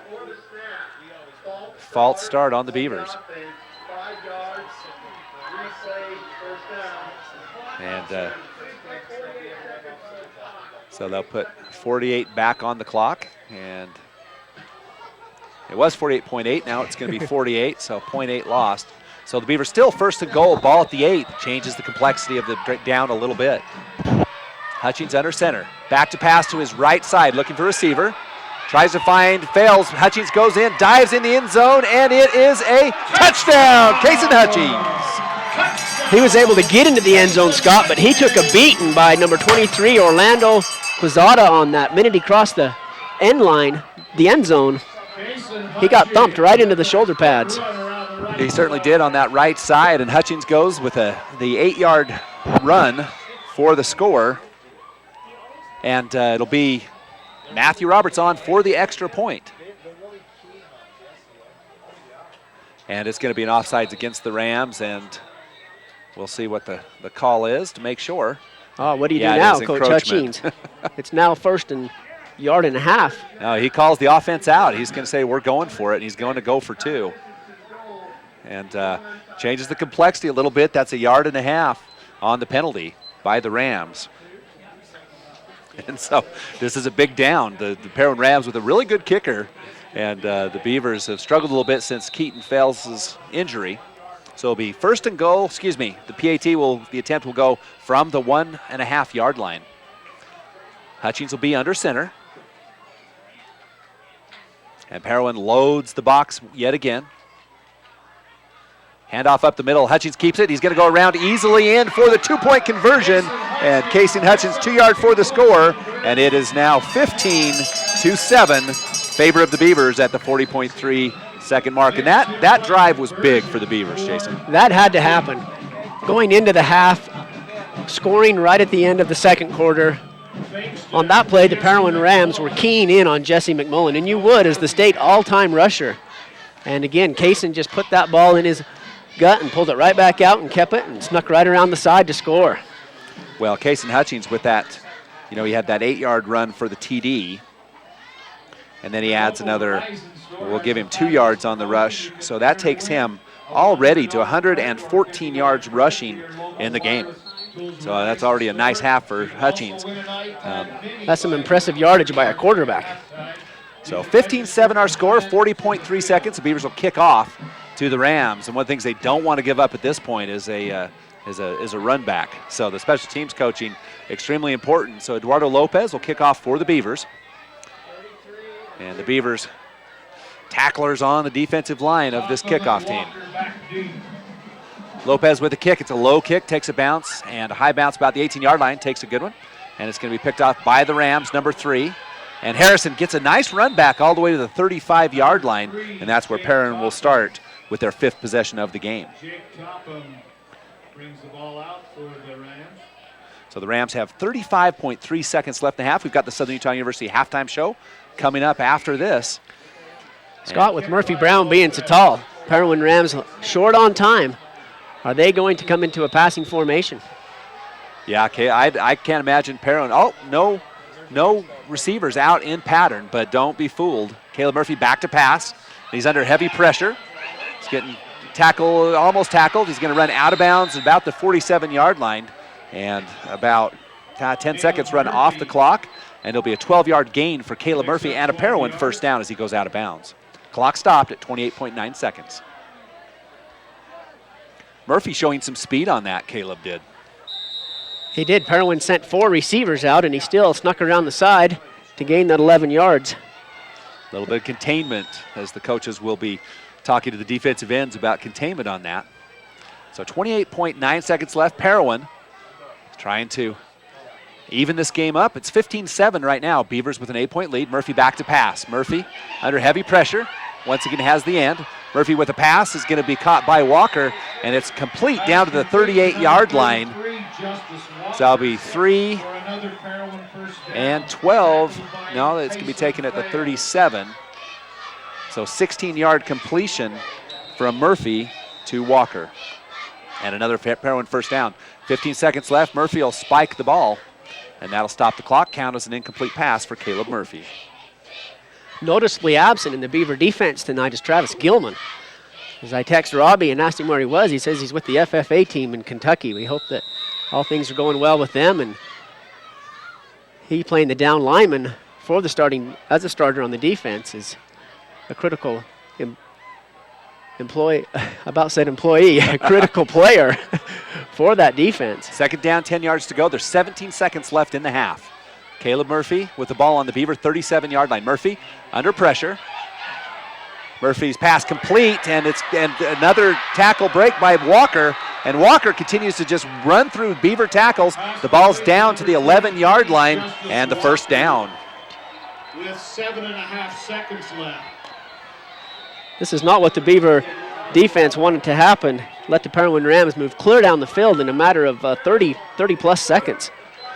And so that's Parowan's last time out, and so they can't stop the clock again. There's 7.5 seconds left. The ball's on the 11-yard line, and with this 7.5 seconds, this might be their only play because they cannot stop the clock. They've got time for a quick strike to maybe Walker. Walker's been extremely effective. Walker has 4 catches and 56 yards in the passing area of Parowan tonight. Murphy seems to be keying in on him, and the Beaver defensive players need to watch that. So for the Beavers, defensively a big stand as the Parowan Rams have gone.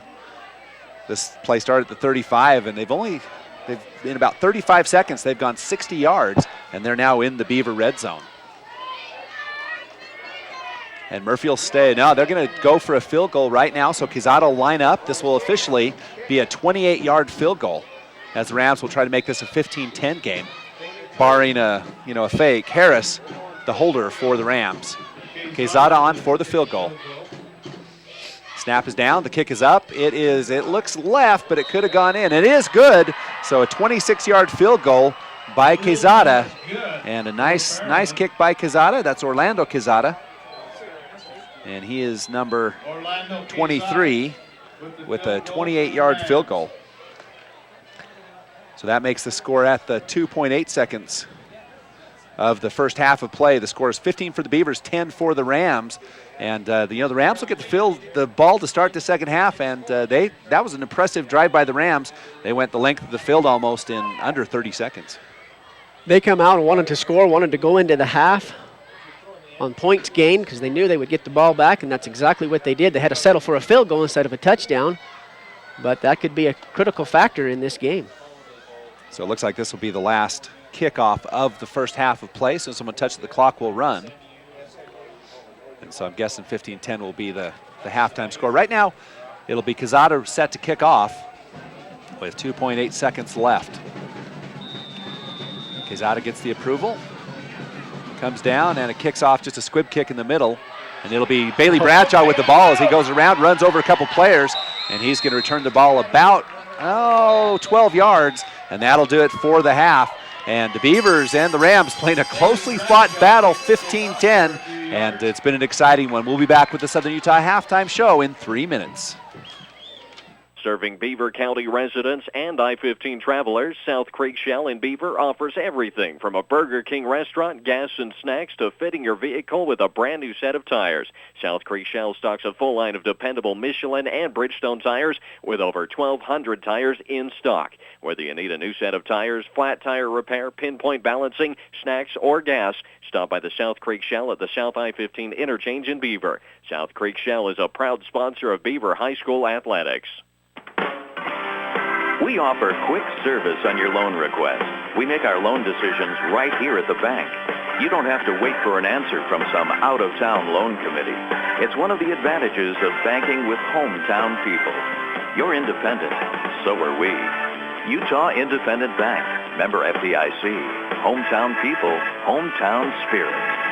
Hometown people, hometown spirit. Hunters and fishing enthusiasts love to visit Ray's 66B store in Beaver because it makes every excursion a success. You'll find everything you need, including an excellent variety of grocery items and snacks, top-grade Trop Arctic motor oil to help your car's engine last longer, clean-running Phillips 66 gasoline, and even diesel fuel. That's why Ray's 66 has been the only stop for any road trip. Ray's 66B store is open from 5 a.m. until 10 p.m. 7 days a week at 290 South Main in Beaver. Happy to support Beaver High School. One high school student stands alone. Is somebody there? Conflicted about where to continue their education. How do you know that? The toughest decision of their young life. Somebody help!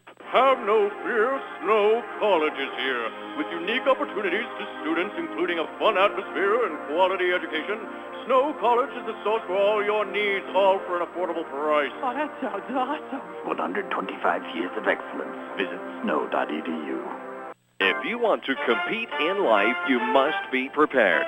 The best way to gain a competitive advantage is to arm yourself with a great education, one that gives you power through knowledge. Learn how to beat your opponents in life with a great experience at Southern Utah University. At SUU, you will be challenged, pushed, coached, and encouraged to earn a valuable education that will serve you the rest of your life. Find out how to experience more at suu.edu. Vince Lombardi once said, "The measure of who we are is what we do with what we have." The quote rings true whether applied to our country, our schools, our homes, or on the field of play. We applaud our student athletes for their hard work and determination on the field and in the classroom. Brought to you by Sunrise Engineering, promoting excellence in sports and education. Visit us at sunrise-eng.com. That's sunrise-eng.com. You're listening to live sports action on KMXD FM Monroe, 100.5 on your FM dial. It's a wild affair at Beaver High School, and it's halftime. The Beavers lead 15-10. If you're joining us late, it has been very close. The Beavers defeated the Rams 35-0 in their first outings, but the Rams have been playing extremely well since that time, and they've come to play tonight with the Beavers, Jason. It's a totally different game than what occurred during the regular season. Probably was a halftime score with Parowan being in the 0 category of points, and now they've come out and they're at 10 with a touchdown and a field goal at halftime, and they'll get the ball back right after halftime. Now, what we have right now is let's just kind of go down the scoring. This is Southern Utah University halftime show. We want to appreciate SUU, the home of the Thunderbirds. You can experience more from your education. You can explore a higher education with the difference. You can experience SUU. You can experience more learning, growing, maturing, hiking, dancing, and living. You'll experience more at Southern Utah University. You can find out more about SUU online at suu.edu. Do you know anybody who's gone to Southern Utah University? Yeah, as an alumni of SUU myself, Scott, I greatly appreciated the education that I got at SUU. They prepared me well to get into the workforce. So we do. We're glad to have you. You were able to get a degree and work close to home, and it's just that's exactly what Southern Utah aims to do. They really cater the education to our Southern Utah athletes. Absolutely. The folks that were somewhat enemies during the high school years of the sports and competitions and extracurricular activities become your best friends at SUU. They certainly do. Let's take a look at the scoring. This is the Southern Utah University halftime scoring summary. The Beavers received the ball at the 30-yard line, and they drove 70 yards, and it was capped off by an extremely long run by Kason Hutchings, 59 yards. 59 yards, and he went back to then Matthew Roberts able to kick the extra point, and so then they kicked off. So that was just barely into the game, 45 seconds later. Then the Parowan Rams took the ball exactly on the 30-yard line. They marched 70 yards, and they scored, and they were able to make it tie it up in the first quarter at 5:06 of the first quarter, and that was with a pass from Caleb Murphy to Justice Walker with a 25-yard score, and then Kazada added the extra point. So at the end of 7-7. Walker being the favorite for Parowan in the passing right now. He has 4 completed passes to him for a gain of 56 yards. Yeah, we'll cover those individual stats here shortly, but as we continue the scoring summary, Walker has been just fantastic. We'll talk about that in just a minute. In the second quarter, it really started off very poorly. The Beavers took the ball, marched down into the red zone, but then they were unable to score as they were stopped on the 11-yard lines. They turned it over on downs. Remember that they had a Jesse McMullen with a pitch that went errant, so a loss of about 11 on that one. Then the Parowan Rams forced to punt. The Beavers got it right back on a pass completed to Zach Harris, ended up in a fumble. And so then after the fumble, the Parowan Rams took over, but they had to punt after some bad breaks. The Beavers came back, and then a pass intended for Branson Blackburn tipped up in the air and intercepted by the Parowan Rams. Unfortunate pass there to Branson. When the ball gets tipped in the air by the offense, the defense eyes just light up because they know it's anybody's game and anybody's ball at that time. Certainly can. The Beavers hold again, and the Rams forced to punt. The ball was down at the Beaver 11-yard line, and then the Beavers take it with 6:15 left. They go 89 yards. It was capped off by an 8-yard run by who else? Kason Hutchings, and then he also converted the 2-point conversion. And so the score with 40 seconds left in the half, 15-7. I assumed that would be the final score of the first half, but the Parowan Rams took that 40 seconds and they went all the way down to the 10-yard line, 11-yard line, and then Orlando Quezada kicks that 28-yard field goal with 2 seconds left, and that's our halftime score, 15-10. You mentioned, Scott, that Parowan has a powerful kicker, and it was an interesting call by Parowan. 7 seconds left. They had enough to run another play. They had just marched the 60-plus yards of the field, and they threw in the kicking squad and were able to get the 3 points needed. It's our Southern Utah University halftime show, and it's halftime. 15-10, Beavers on top. And we'll take a break. When we come back, we'll run down individual scorings in 3 minutes. Mike's Food Town in Beaver is proud to serve Beaver County with a wide selection of items at competitive prices. Mike's Food Town is your friendly hometown grocer with the choicest cuts of meat prepared daily. They also go the extra mile to offer the freshest produce on a daily basis. Stop by Mike's Food Town and you'll find out about the super savings in every department. That's Mike's Food Town, located at 270 North Main in Beaver. Happy to support Beaver High School's athletic and academic programs. That's Mike's Food Town. sensitive, gentle, and personal service are all words that describe Beaver Family Dental. Dr. David S. Howard, Shanna, Shawnee, and Jody are committed to ensuring that you have teeth that look good, feel good, and last a lifetime. Beaver Family Dental invests time and money in staying up to date on all the latest procedures and techniques that can help improve your self-esteem and change the shape of your smile. Call 438-2931 or visit their new office at 55 North, 400 East in Beaver. Beaver Family Dental, where smiles begin. Service is important on any insurance policy, whether it's auto, home, life, or health insurance. And you can count on your Beaver area Good Neighbor State Farm agent, Brent Stapley, to give you the best service possible. Whether you have a claim or just need information about insurance, your State Farm agent is there with the Good Neighbor service we're famous for. See State Farm agent Brent Stapley in Beaver for all your insurance needs. Like a good neighbor, State Farm is there. Call 438-5451, 438-5451. For gas, snacks, and dependable service on your car or truck, visit Eagles Landing, Flying J, and High Country Chevron in Beaver. Mark Yardley and the staff offer convenience items, groceries, fountain drinks, sandwiches, and other goodies. You'll also find a full line of gifts and souvenirs, as well as your favorite gas and oil products. Stop by both locations at the North I-15 interchange in Beaver, High Country Chevron, and Eagles Landing Flying J. Happy to support Beaver High School sports. The Beaver Medical Clinic has built a reputation of providing compassionate health care for residents of Beaver and Iron counties. You'll appreciate the professional services of Doctors Noel Robinson, Roger Smith, Wade Oakton, Lance Smith, physician's assistants Dave Menti, Travis Hicks, and Kenneth Hussey, and nurse practitioner Lindsay Cheney, Rebecca Rasmussen, and Wade Hallingshead. The Beaver Medical Clinic offers affordable health care and convenient payment options with offices in Beaver, Milford, and Parowan. Dairy Farmers of America is a proud supporter of Beaver High School. For the very best at cheese products direct from the factory, visit the chalet at DFA Cache Valley Cheese in Beaver. They carry a nice selection of cheese, including fresh curd, cheddar, Monterey Jack, Swiss, and Colby. Stop in and check out their wide variety of cheese gift boxes and crafts, too. And they offer shipping. Visit their website at dfamilk.com and click on DFA Mart, and then on the picture of the Beaver store. That's DFA Cache Valley Cheese in Beaver. You're listening to live sports action on KMXD FM Monroe, 100.5 on your FM dial. Welcome back to Beaver High School. Scott Langford, Jason Bradshaw. We welcome all of our listeners to our Southern Utah University halftime show. It's 15 for the Beavers, 10 for the Rams. The Rams have played extremely well, and one of the things they've decided to do is not allow Jesse McMullen to get his 123 yards average, and they've done a fairly good job of it. If we take a look first for the Rams, though, in this first half, let's take a look at some yardage.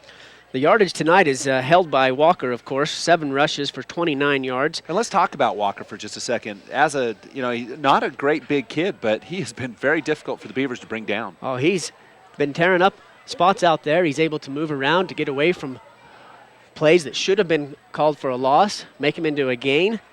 He's able to read a defense well and know where the players are going to be and be able to take care of them.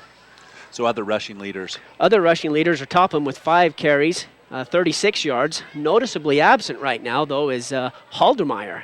I have him carrying the ball 0 times so far in the game this far, and he was he's the 3rd leading rusher on their team with carrying 392 yards through the season, and right now he's at 0. Murphy, not a single rush. That's not a single rush, so that's maybe something that the Parowan Rams are going to change up, or he must be damaged or injured, but we don't know what's going on there. Of course, Murphy Brown, the big... Murphy. Sorry about that. You've done that about 3 times. Yeah. I let it go. It's funny. Caleb Murphy carried the ball 4 times for 11 yards, and the big quarterback is able to get around and move where he needs to go. So passing yards. So total rushing yards for the Rams. Total passing yards. Total rushing yards. Total rushing yards go to 84. A total of 84, with 6 first downs being acquired in that. Okay. And then passing for the Rams. Passing yards looks like we're about 38 yards. Several completed passes to Harrison, and also back to number 33, Justice Walker. He's able to go for 56 yards on 4 completed passes. He has 1 pass that he was not able to catch. Secondly goes to Harrison with 4 catches for 19 yards, and Topham brings up the bottom of the field with 2 passes for 8 yards for a total of 38 yards on the passing situation for Parowan. All right, taking a look at the Beaver stats on the individuals. 13 first downs in that first half. Kaysen Hutchings on the passing department with 3 for 5 for 24 yards, 2 receptions by Michael Roberts and 1 for Zach Harris.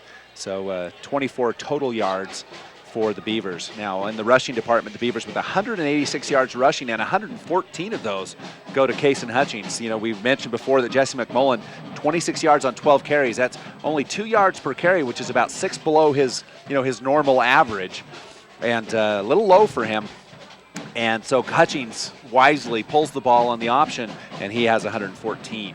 He's easy to pick up. That Parowan is keen on Jesse, sending those big down linemen in the backs right to the hole where Jesse appears to be going, and it's leaving the ends wide open for Kaysen to run around. So Michael Roberts, 6 rushes for 27 yards, and then Brennan Hutchings, 2 rushes for 19 yards. So there's your halftime stats, sponsored by Southern Utah University. From a new freshman to a graduate student, SU Education is designed to help you experience more education. Find out more about Southern Utah University online at suu.edu. It's 3 minutes until the start of the second half, and we'll be back after this. For experienced help when buying or selling real estate, Coldwell Banker Advantage of Beaver is a wise choice. Local real estate broker Gary Brown can assist you in residential, commercial, or recreational properties. Call Coldwell Banker Advantage Realty in Beaver, 438-7777. Majestic Financial Services in Beaver is an accounting firm that offers payroll, income tax preparation, and bookkeeping services for individuals and businesses. For an accounting firm you can trust, call Majestic Financial Services in Beaver, 438-7777. Beaver Valley Chevron and Dairy Queen team up to keep you and your vehicle running smoothly. Beaver Valley Chevron is a 24-hour AAA towing service and repair facility with top-quality Chevron gas. You'll also appreciate their modern restrooms, Eager Beaver Touchless Car Wash that offers the newest in car wash technology, and now featuring Orange Julius and smoothies. And of course, stop in Dairy Queen anytime for a variety of meal deals and irresistible ice cream treats. Visit Beaver Valley Chevron and Dairy Queen at the I-15 South exit in Beaver. When you're in the mood for mouth-watering dishes prepared by the finest chefs in Utah, visit Timberline Inn in Beaver. For a family dinner outing or for a night out with that special someone, experience fine dining for breakfast, lunch, or dinner at Timberline Inn. Timberline also offers catering services for both small groups or large gatherings, and you can't beat their popular lunch and dinner specials offered daily. Timberline Inn is open 6 a.m. to 10 p.m. and located on the South I-15 interchange in Beaver. Call for catering 438-2474. The results are in. Beaver Valley Hospital is ranked number 1 in support of Beaver High School athletics. They also rank number 1 in providing first-rate health care at a reasonable cost and offer a full range of services, including emergency and inpatient support, home health, and even hospice. The hospital food is prepared fresh daily, and people even like it. Beaver Valley Hospital also has an outstanding long-term care facility that helps take care of your loved ones who could use some compassionate assistance. Beaver Valley Hospital, with a staff and doctors you can trust. It's free firewood time at Fish Lake Lumber in Beaver. That's right, come in now through November 9th and load up your own mill-in firewood free of charge at Fish Lake Lumber. In addition, get 6, 8, and 10-foot edge slabs, 20 feet of coverage, buy 4, get 1 free. And don't forget, it's time to think about winter painting and fix-up time.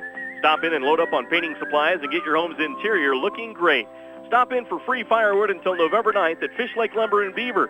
Drive a little, save a lot. Fish Lake Lumber, 1627 North Highway 357 in Beaver. Serving Beaver County residents and I-15 travelers, South Creek Shell in Beaver offers everything from a Burger King restaurant, gas and snacks, to fitting your vehicle with a brand new set of tires. South Creek Shell stocks a full line of dependable Michelin and Bridgestone tires with over 1,200 tires in stock. Whether you need a new set of tires, flat tire repair, pinpoint balancing, snacks, or gas, stop by the South Creek Shell at the South I-15 interchange in Beaver. South Creek Shell is a proud sponsor of Beaver High School athletics. You're listening to live sports action on KMXD FM Monroe, 100.5 on your FM dial. Welcome back, second half action, and we have the Beaver Family Dental keys the second half. Jason Bradshaw.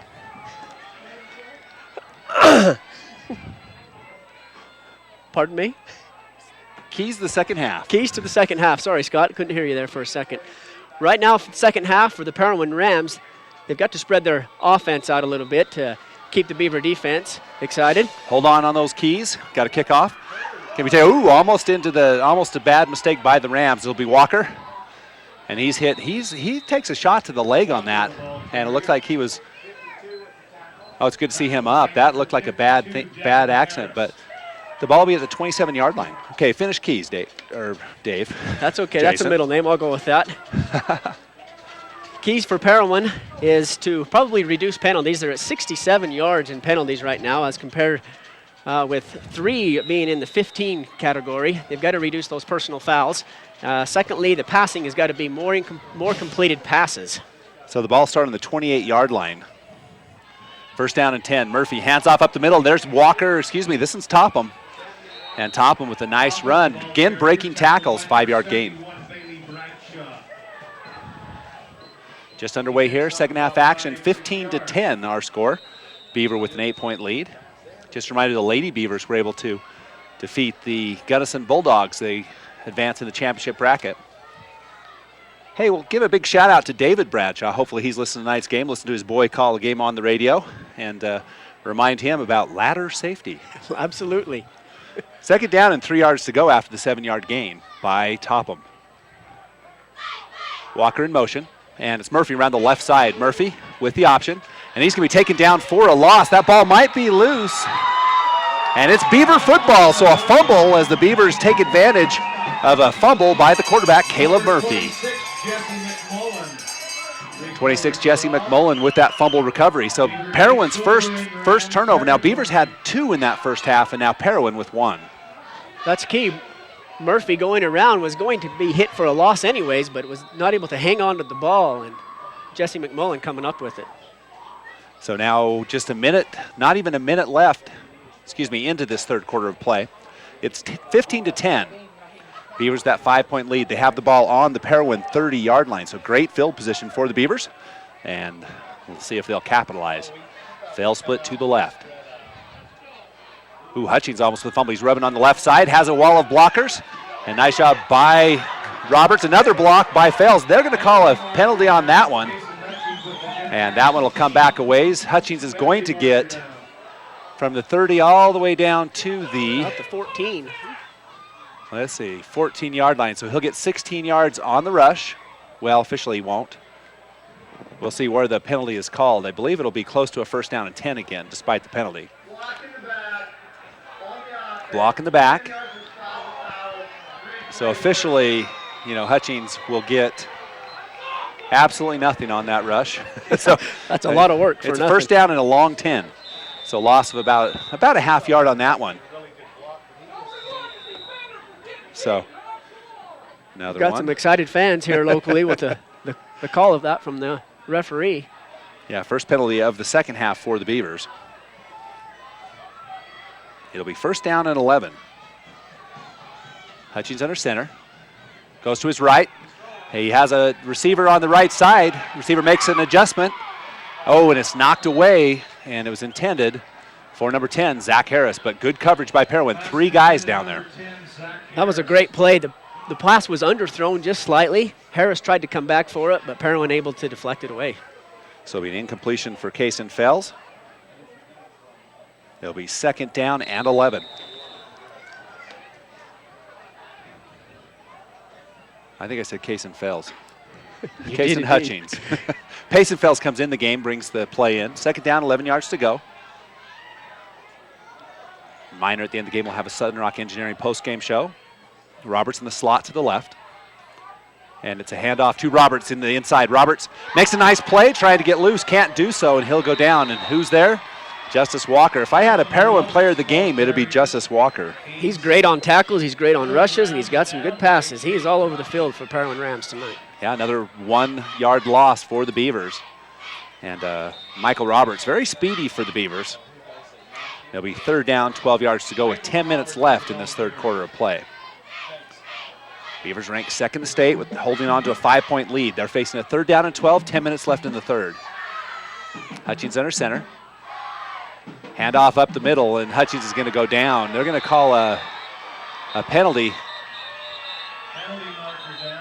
And Hutchings had no chance. Hutchings hurt as he's favoring that right leg.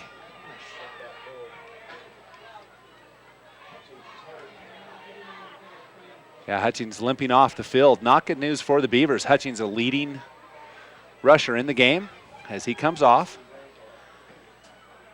And we'll see what the call is. Trying to get a look at it from Paul Eliason. And that'll put sophomore and penalty be declined, so it'll be 4th down. And there'll be Matthew Roberts, the sophomore quarterback, will come in to replace Hutchings. Well, I guess it'll be a 4th down, so they'll either punt or go for it.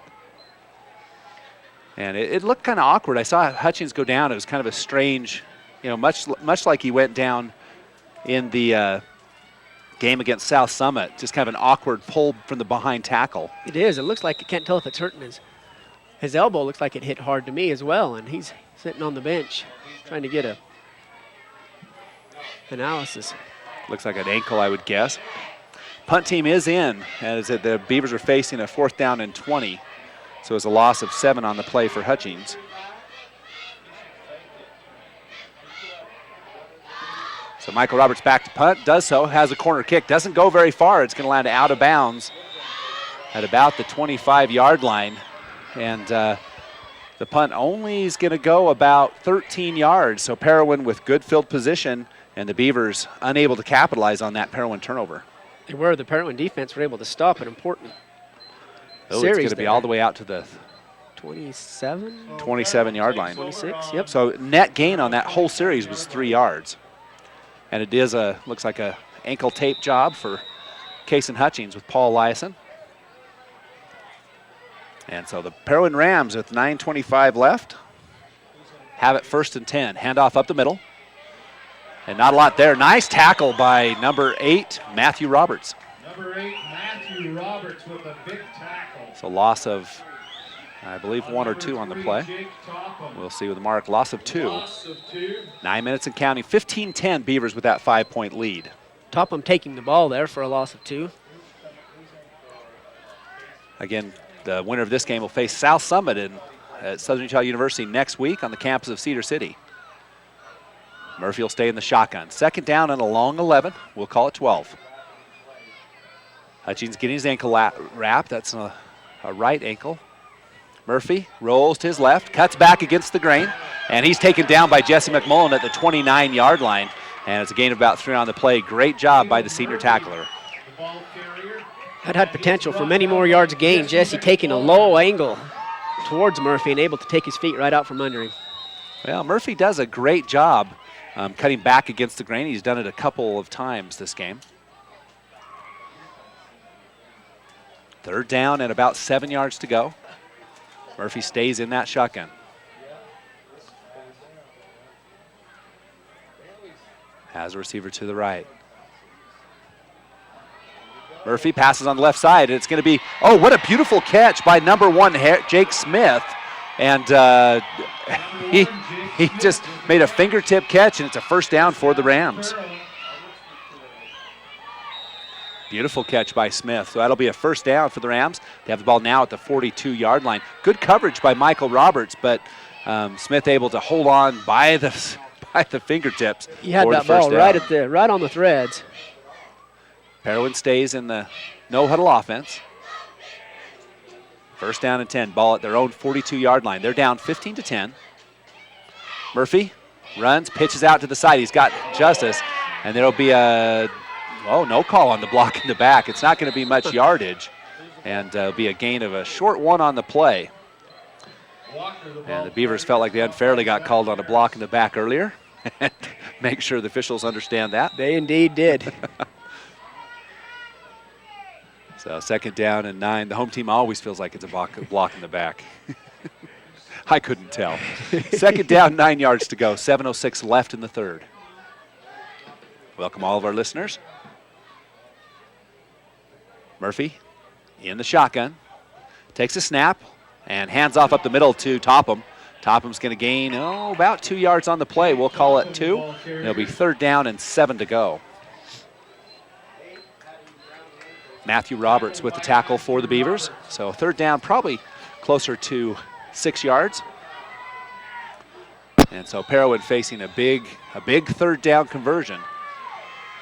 And we'll see what the Parowan coaching staff dials up for this one. Both teams trying to establish momentum. Beavers have a 5-point lead, 6:23 and counting in the third quarter. Murphy looking to his left, switches off to center, under some pressure, and he rolls to his left, throws a pass, and Michael Roberts in position. He's going to intercept it on the 30-yard line. Interception by number 7, Michael Roberts. You got to credit the Beaver defensive line as they push Murphy out to his left. Right-handed quarterbacks, they do lose just a little bit of velocity when they roll to their left and have to throw across their body. That one caught up with Caleb Murphy. Absolutely. No matter how big Caleb is on that one, he has to throw off that off foot. Michael Roberts able to read that underthrown pass very well, stepped under intent of the receiver and picked that ball off. So the Beavers will have the ball. And Kaysen Fells in at quarterback after he has his ankle wrapped by Paul Eliason. So it'll be 1st and 10. We'll see if Hutchings has the mobility. Handoff up the middle, Jesse McMullen. McMullen into the secondary, makes a move. And another one across midfield to the 49-yard line. And he goes 21 yards on the rush. That's more like the Jesse McMullen the Beaver offense is used to seeing. So 21 yards for Jesse McMullen. That is almost what he gained in the first half on that one rush and the first down. So the ball right at the 50-yard line, and the Beavers in business. And we'll keep a close eye on senior quarterback Kaysen Hutchings. We'll see how his speed is hampered by the tape job. 2 receivers right, and Hutchings and McMullen behind Hutchings. Hutchings keeps it. He's going to go to the line of scrimmage. Gain. Oh, the ball's loose on the ground. And Beavers do recover, so a big break. Hutchings will gain 2 on the rush. Rush of 2 yards. So it'll be 2nd down and 8. 5:21 left in the third. Beavers hanging on to that 5-point lead. Just a reminder, we'll have a Dairy Queen player of the game at the end of this one. And that player will receive a Dairy Queen value meal. Compliments LB Troy and the gang out at the Beaver Valley Chevron Dairy Queen. 2nd down and 8. Handoff up the middle. McMullen hit immediately. And the quarterback goes down hard after the play, and the white hat says nope. And it'll be 3rd down and 9. Loss of 2. A loss of 2. He took it right on the chin from 76. Cannon Brunsvik met him right at the line of scrimmage and actually able to knock him back. Back the yards, and that's a key block the Beaver offense has got to take. So it is a loss of 1 on the play. They'll bring up 3rd down and 9 as Fells brings in the play. 4:31 left. Again, the Lady Beavers playing San Juan, number 1 ranked out of the 2A. Oh, I'm not sure which region it is. I need that bracket back. Region 15 as they'll take on San Juan, Region 15, number 1. We'll have a timeout. We'll take it as well. 4:16 left in the third. Beavers facing a 3rd and 9 when we come back in 30 seconds. We offer quick service on your loan request.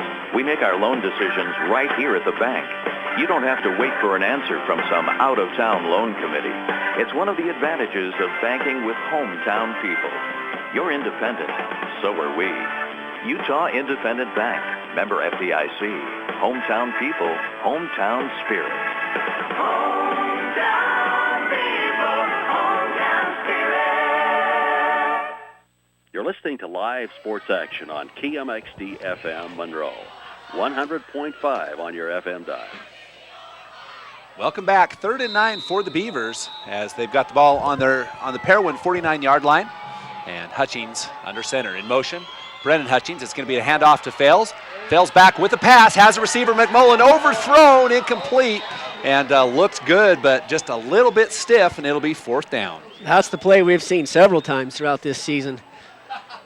Many times, Jesse was able to take hold of that ball, but Payson just launched it a little too far this time for Jesse. Well, and you got to credit the Parowan line as they gave some pretty heavy pressure to Fales, and it'll be Michael Roberts on to punt for the Beavers.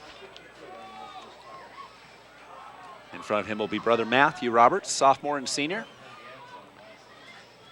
Snap is back, nice snap.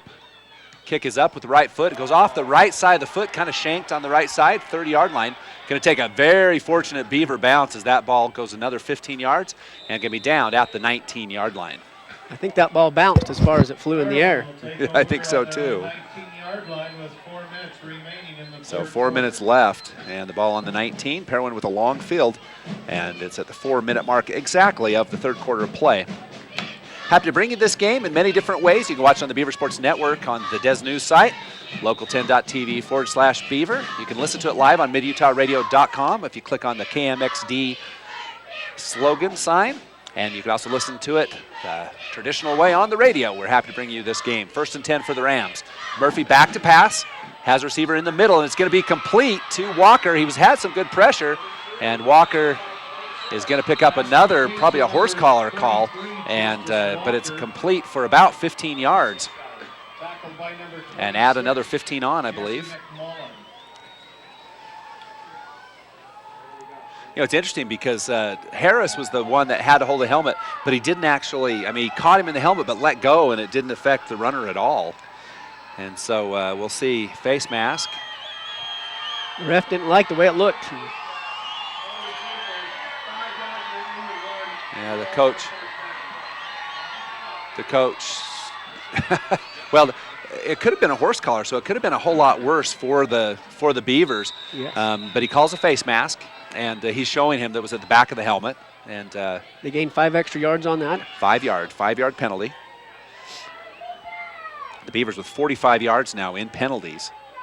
And fortunate that wasn't a 15-yarder. 1st down 10, the ball's at the Parowan 40-yard line. Murphy stays in the shotgun. And Murphy hands off to Walker. Walker, he's going to go down this time. And he's going to lose about 5 on that one. And you got to credit Jesse McMullen with tracking him down.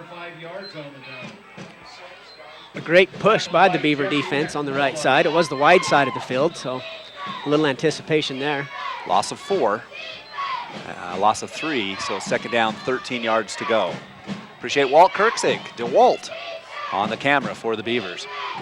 Scott Langford, Jason Bradshaw. 3 minutes left in the third. Parowan's got the ball. They're down 15-10. Murphy looks to pass, has nothing, and he runs into the pile, and he's going to gain 1 yard on the rush. Looks like he was met by sophomore Matthew Roberts right as he hit the original line of scrimmage. Matthew getting up a little slow as Murphy putting shoulder to shoulder there. As the helmet to helmet as Murphy ducks down and just kind of, cold cocks Roberts. I've seen that called a few times where the running back lowers the boom into the helmet of a player. Yep, helmet to helmet can be just as bad on the offense as defense. 3rd down, 12 yards to go. Murphy back to pass, looking to his right. He's under heavy pressure by Bailey Bradshaw. Flag on the play, and Murphy's going to go down after gaining only 2 yards, and I believe they'll call a hold on that one. Tackled by number 52, Devin Harris.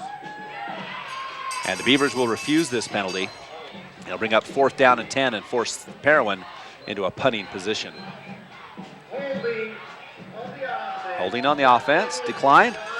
So count it another 2 yards for Caleb Murphy, but not enough to stop the punting situation as the big number 76, Cannon Brunswick, comes in the game. Parowan not able to get anything going there in that series. 3 and out. Here they are in punting situation. So 4th down, 10 yards to go. And it's going to be Fales and Roberts back to receive the punt. Kick is up. It's a nice kick, tight spiral. It's going to be Michael Roberts who takes it at the 24-yard line. Roberts trying to outrun one of the Parowan players. Does so. Has 60. Nice job by Roberts. As it goes up, the ball goes out of bounds, but it's going to be a fumble and a flag on the play. And I don't believe that I'm not sure that a Beaver player can jump over. No, I don't believe high school rules will let you leave your feet while carrying the ball. So we'll see what the call is. I don't know what the call is on this. Leaving your feet? He definitely tried to jump over the player. If it would have been a basketball play, we would have expected an attempted dunk. Hurdling. And it's a personal foul. A very bad break for the Beavers as it adds 15. So in high school, you cannot attempt to jump over a player. It's called a personal foul. And it takes the ball down to the 28-yard line. So instead of the 43, the Beavers start on their own 28-yard line. A damaging penalty right off the start of the series to put them back into their own territory. Both teams have struggled in this third quarter. The Rams with two turnovers, and the Beavers just struggling to get their offense going. Hutchings hurt early in this quarter. Hutchings with a pass, or excuse me, a toss over to Roberts. Roberts with a nice run, good block out front by Bailey Bradshaw. No, let's see who that is. Brennan Hutchings. Brennan Hutchings with a great block. How about the block by the sophomore on that right side? Pushed out by number 12. Able to help Roberts gain an extra 5 or 6 yards on that. So we'll see. It's on the 28, so it goes back. And 10 yards on the rush, so a first down for the Beavers. Picks up another Beaver. Nice job by Roberts on that one. 15th first down in the game for the Beavers. They own the rushing yardage and the passing yardage right now, but they're only ahead 15-10, 1:55 left in the third. The beginning of the game, we had 2 scores in approximately 5 or 6 minutes, and we've almost gone the entire third quarter without anybody even threatening to score at this point. Hutchings stays in at quarterback, nursing that right ankle. Hutchings pitches out to Roberts. Roberts back to pass. No one fooled on that one. Pass up and intended for number, trying to see who that 26, is. 26, Jesse McMullen. And McMullen hurt on that play. Looks like he comes up a little shaky. And he stays down the field. The Beavers can ill afford an injury to Jesse McMullen. Absolutely. Maybe a wind being knocked out of him when he dived for a ball like that and hits the front side of your belly. Yeah, McMullen stays down. He kind of postured when he landed, which was, you know, how the players sometimes, you know, hold their arms out. And we'll try to see. We'll take a short break while they tend to Jesse McMullen and be back after this. Take a minute. Hunters and fishing enthusiasts love to visit Ray's 66B store in Beaver because it makes every excursion a success. You'll find everything you need, including an excellent variety of grocery items and snacks, top-grade Trop Arctic motor oil to help your car's engine last longer, clean-running Phillips 66 gasoline, and even diesel fuel. That's why Ray's 66 has been the only stop for any road trip. Ray's 66B store is open from 5 a.m. until 10 p.m. 7 days a week at 290 South Main in Beaver. Happy to support Beaver High School. Basement, I don't think this is working out. Working out? What do you mean? I'm moving to Snow College. You're what? I need to be somewhere more affordable than this. I don't understand. What could be more affordable than living in your parents' basement? Even with the cost of tuition, school fees, and housing, it's still less expensive than driving to the local university. A better education with a great on-campus experience. Can we just talk about this? Just wait. Basement, I found where I belong. See ya. No. 125 years of excellence at snow.edu. You're listening to live sports action on KMXD FM Monroe. 100.5 on your FM dial. Jesse McMullen up off the field, and not sure what's going on with him. He might have one of those bell ringing incidents as he's with Paul Eliason. Kind of a strange turn of events there. We'll get an update from Paul when we get a chance. Strange injury. He's not really holding anything. He's not really limping. Now it really looks like it is. They're evaluating him for a concussion or ribs. Oh, it might be ribs the way they're looking at it. Matthew Roberts in at quarterback. Handoff up the middle. Bailey Bradshaw, who's come in at fullback, and he gets 11 yards and first down. That had to confuse the Parowan defense. All of a sudden, your left tackle is now your fullback. Yeah, and of course, Bailey playing that for several years before this year. Yeah, he was the leading fullback last year, so he gets the rush for his first yards. And Bailey, a bruising fullback. He can't go out in the pass pattern with wearing number 71, but he can rush, and it's going to be Matthew Roberts keeps it and goes forward for 7 yards as the team rallies. Picks up about 7. So 7 for Matthew Roberts. Tackled by Cannon Brunswick. We'll call it 7. The big 76, Cannon Brunswick on the tackle for the Parowan Rams. So Branson, Blackburn, and Roberts, Michael to the right, Fales and Hutchings to the left. Roberts under center, hands off. Oh, he keeps the ball, and he's going to go down. The ball's loose on the field. Oh, picked up by the Beavers. And fortunate there that Branson, Blackburn, 64. Peyton Radden was able to pick up the ball on the fumble. Yeah, so it'll go as a loss of 7 to Matthew Roberts. And they were extremely fortunate not to lose that ball. Matthew not near as experienced as Casing and setting that ball in the fullback's belly and pulling it back out. Yeah, a little difference, with that. And we're still trying to take a look at Jesse McMullen and see where he's at. And he is looking at his ribs. So 3rd down and 9. And with McMullen and Hutchings both out, your top 2, leading rushers for this team, both out on the sideline. And it's a little dicey situation for the Beavers. It's a timeout on the field. We'll take it as well. End of the third quarter. End of the third quarter. We'll be back with fourth quarter action in 1 minute. Winners always seem to find a way to gain an advantage. You should gain an advantage in life by preparing with an education at Southern Utah University. Each student builds their own personal experience at SUU to prepare them for their unique future. They are guided, coached, and encouraged by gifted faculty and staff who offer personal attention to each student's experience. Enjoy the education that gives you a winning edge. Get the experience of a lifetime at Southern Utah University. Vince Lombardi once said, "The measure of who we are is what we do with what we have." The quote rings true whether applied to our country, our schools, our homes, or on the field of play. We applaud our student athletes for their hard work and determination on the field and in the classroom. Brought to you by Sunrise Engineering, promoting excellence in sports and education. Visit us at sunrise-eng.com. That's sunrise-eng.com. You're listening to live sports action on KMXD FM Monroe. 100.5 on your FM dial. Pass complete to Payson Fales, across midfield to 40. He's making one move, two moves, and he's able to make another one 30-yard line. Nice block out there by Brennan Hutchings, and Fales continues to go. He's inside the 5, and Payson Fales goes in for the touchdown, 55 yards. That was an amazing play. That was 8 great plays by Payson to get into the end zone with one lead block coming from sophomore Brennan Hutchings towards about the 15-yard line.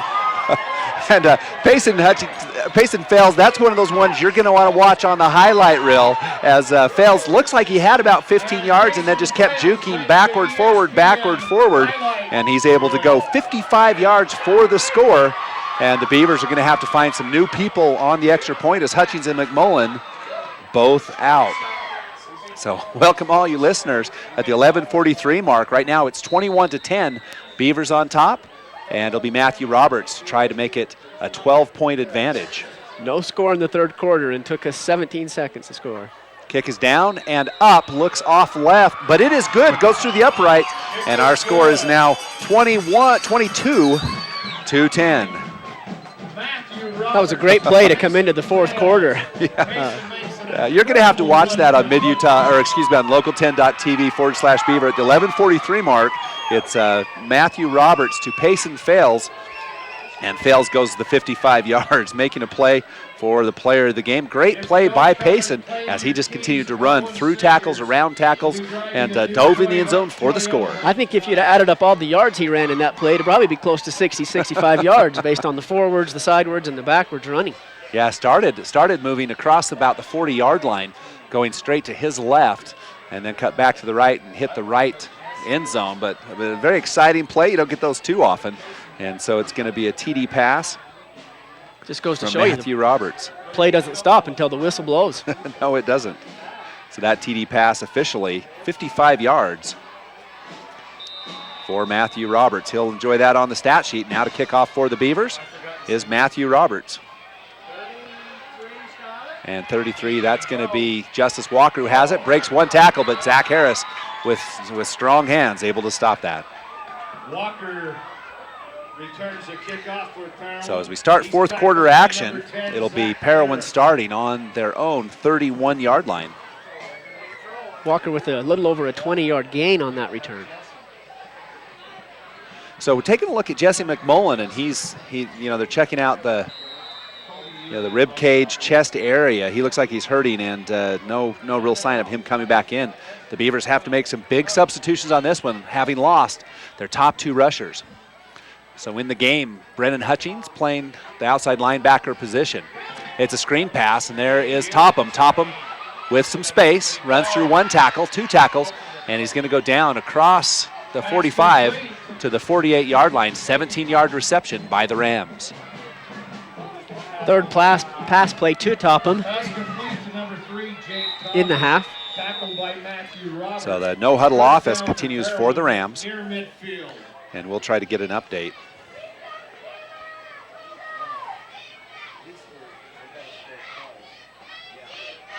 So we first down and 10. I'd like to welcome all of you watching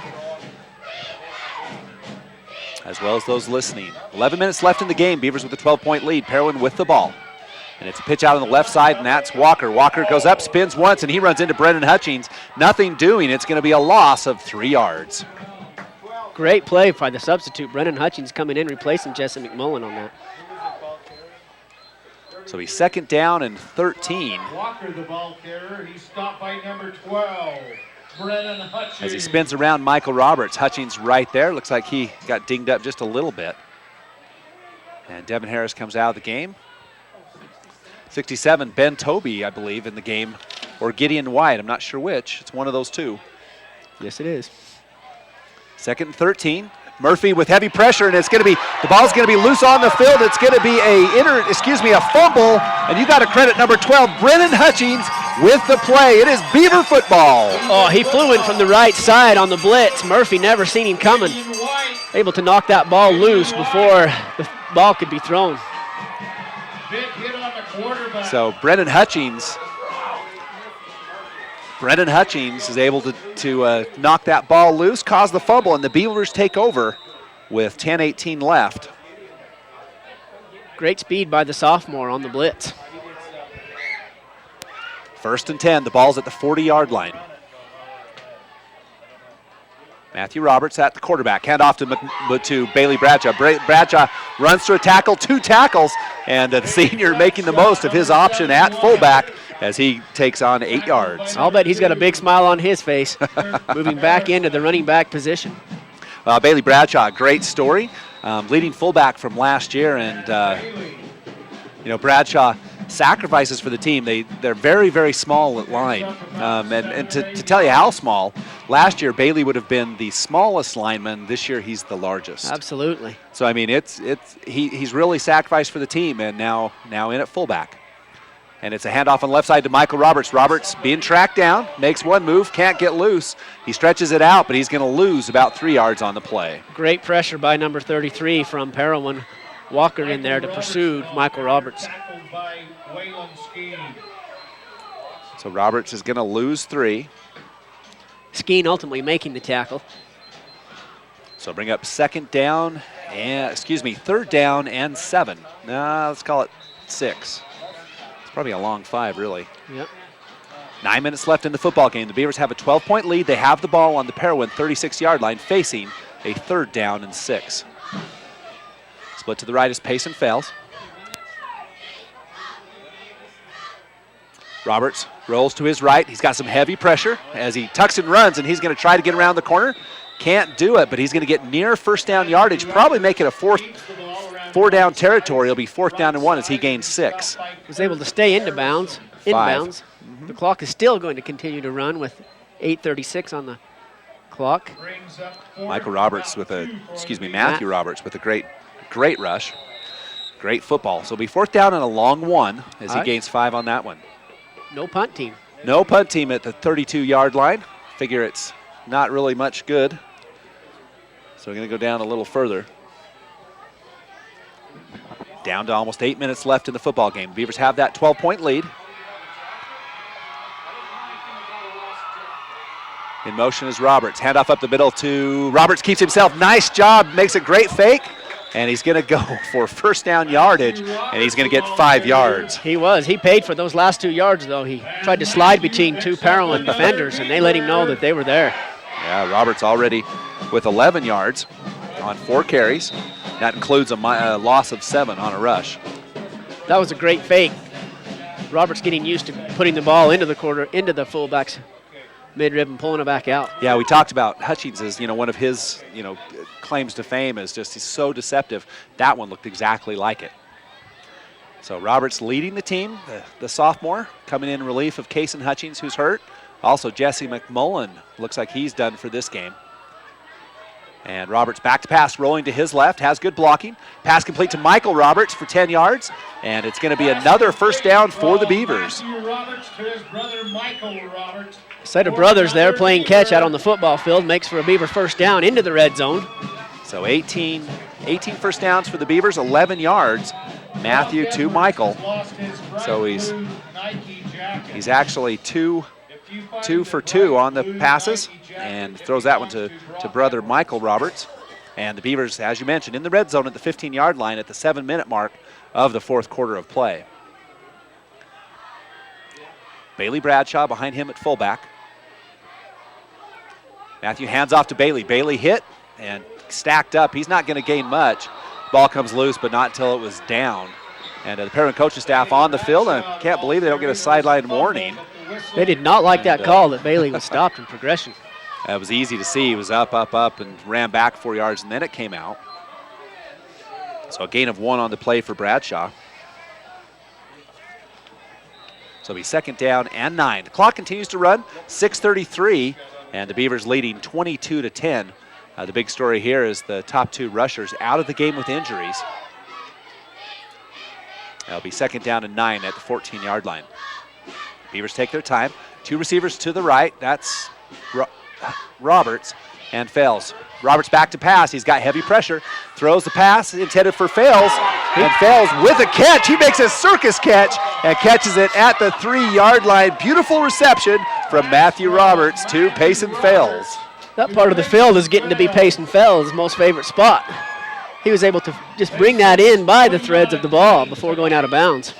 So a 9-yard reception to Payson Fales. Fales making a bid for player of the game and doing a nice job. 6 minutes left in the football game, 22-10. Beavers with a 12-point lead. Try to get an update on those injuries for you when we have a chance. Jesse might have a dislocated rib, so we're trying to figure out how he's doing. Handoff up the middle to Bailey Bradshaw. Bailey Bradshaw runs through 2 people and goes in for the score. 2-yard touchdown run. Cannon Brunswick, 76, was in the backfield. Had Bailey appeared to be in a tackle, but big, strong Bailey, as you mentioned, Scott, being one of the biggest players on the team this year, just ran through that tackle. So Bradshaw gets his touchdown run, a 2-yard touchdown run. And it's good to see number 71 out there. Matt Roberts out to kick the extra point. The Beavers with an 18-point lead. Kick is down, it is up, and it is good. So Matthew Roberts makes it 29-10. And, a sigh of relief for the Beaver players. We'll take a 30-second break and be back for the kickoff. The Beavers lead 29-10. Mike's Food Town in Beaver is proud to serve Beaver County with a wide selection of items at competitive prices. Mike's Food Town is your friendly hometown grocer with the choicest cuts of meat prepared daily. They also go the extra mile to offer the freshest produce on a daily basis. Stop by Mike's Food Town and you'll find out about the super savings in every department. That's Mike's Food Town, located at 270 North Main in Beaver. Happy to support Beaver High School's athletic and academic programs. That's Mike's Food Town. You're listening to live sports action on KMXD FM Monroe. 100.5 on your FM dial. Scott Langford, Jason Bradshaw, and the Beavers tack on a very needed touchdown after a point. The Matthew Roberts comes in for the Beavers, leads the Beavers down from the 40-yard line. They go 40 yards, and in about 5 minutes score a touchdown. It's 29-10, and it's going to be taken by, I believe it's Walker. Walker's going to be hit immediately. Ball's loose on the field. Nope, it's not. And it's going to be number 33, Branson Orton, with the tackle. Walker taking the ball about 9 yards before he hit.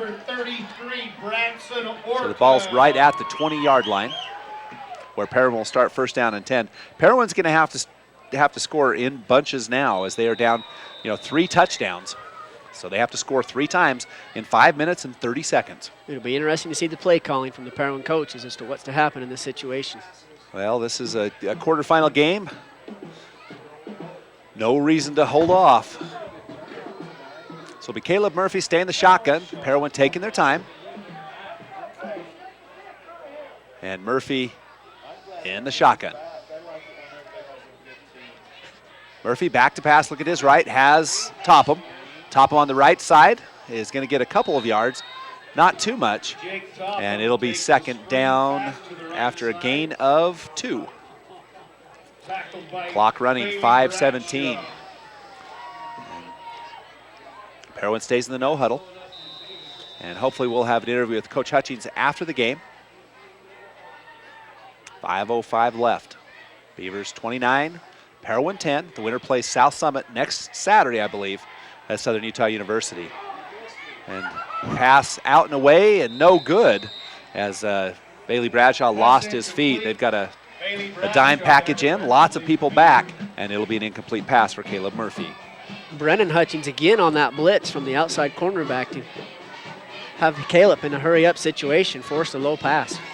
3rd down, 9 yards to go, 4:54, clock stopped. And we'll try to get you a volleyball score update when we get an opportunity. We'll let DeWalt take care of that when he gets free, but not too soon, so we want that camera on cue. Murphy back to pass, looking to his left. Has Topham. Can't keep, that's intended actually for Harrison. And Harrison unable to make the grab. Colby Lim there defensively. Colby Lim on defense for the Beavers. 4:50 left now, and the Rams facing a 4th down and 9 yards to go after the incompletion. The air's kind of gone out of the Parowan Rams at this point. It has indeed. That last series, when Beaver had their 2 star rushing players out and still went down and scored with the substitute, shows you how deep the Beaver offense is in this situation. So it'll be 4th down, 10 yards to go, 4:50 left in the game. Again, the storyline for this and for the Beavers. Kason Hutchins, Jesse McMullen. And there's no punt team in. Murphy back to pass.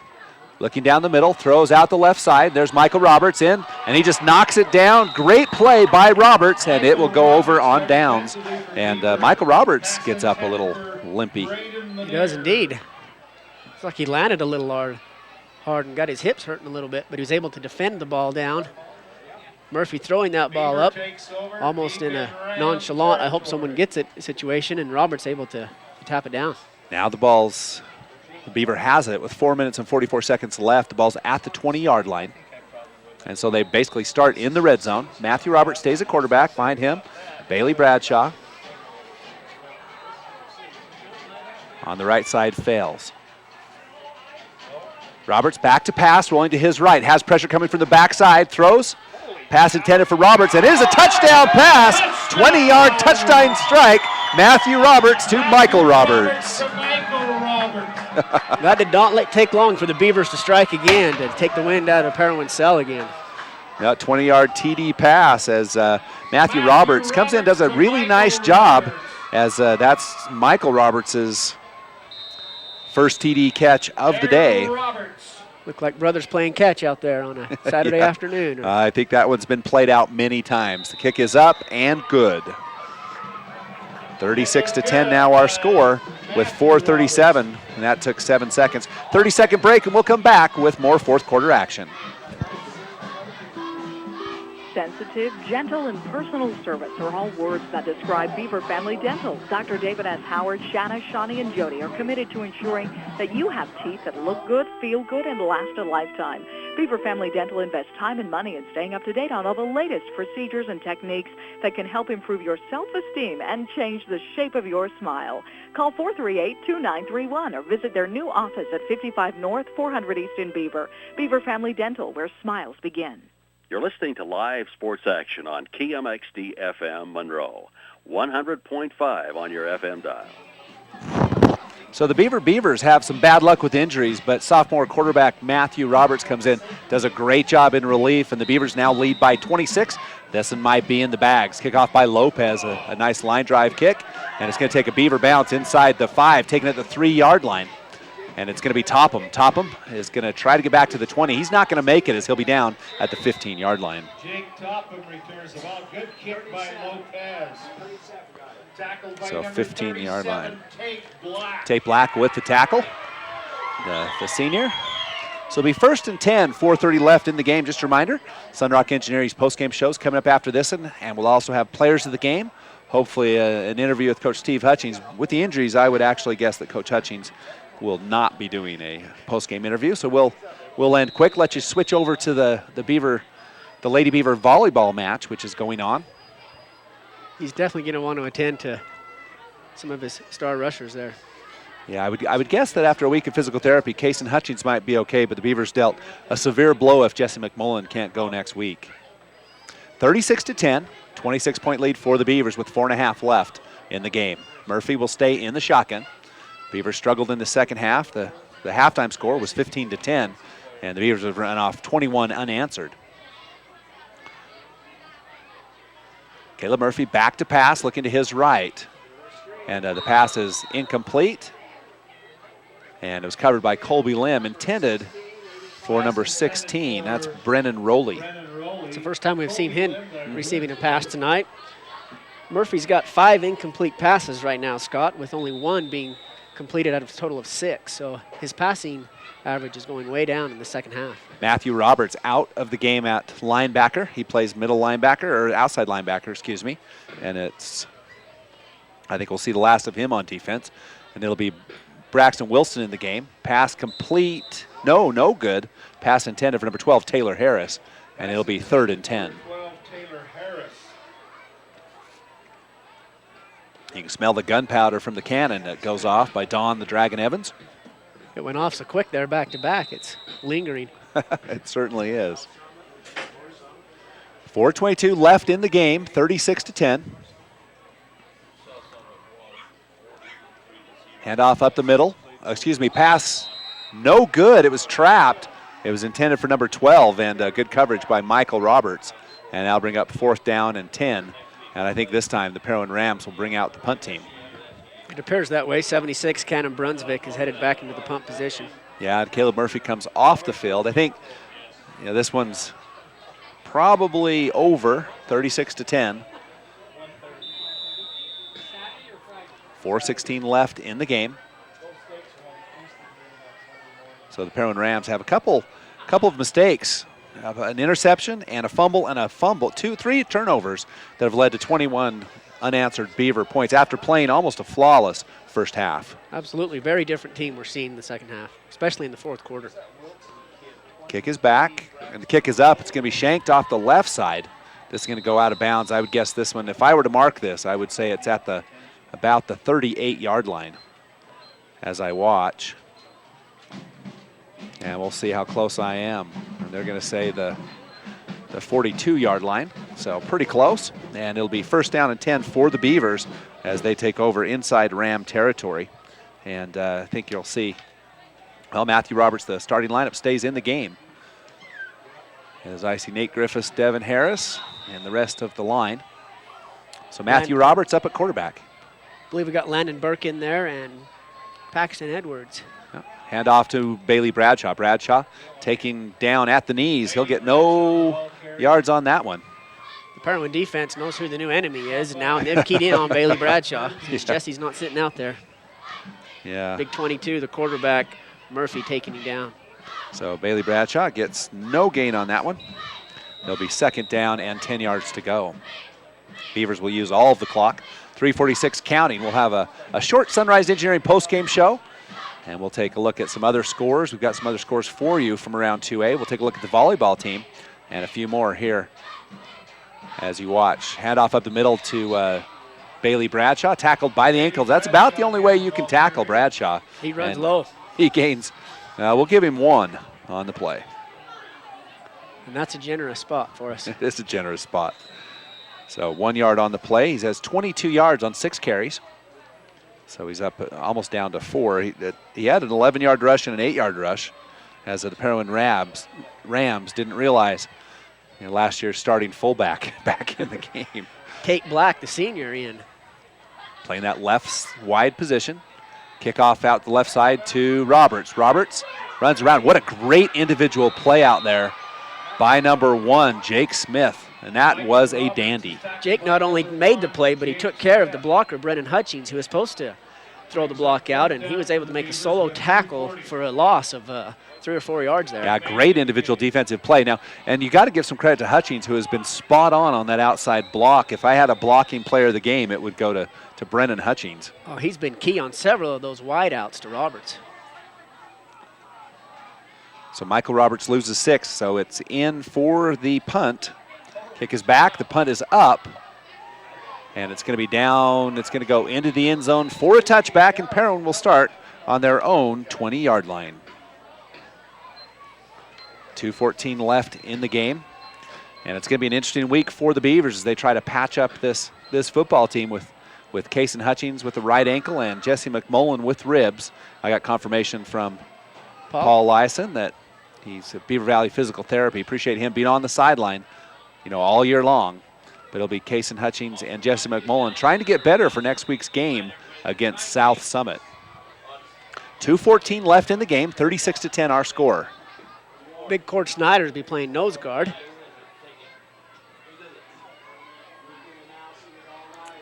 Payson-Fell stays in at safety. Caleb Murphy with a shovel pass to Walker. Walker goes in, and a nice tackle out there. We'll see who's out there. Bailey Bradshaw's one of them.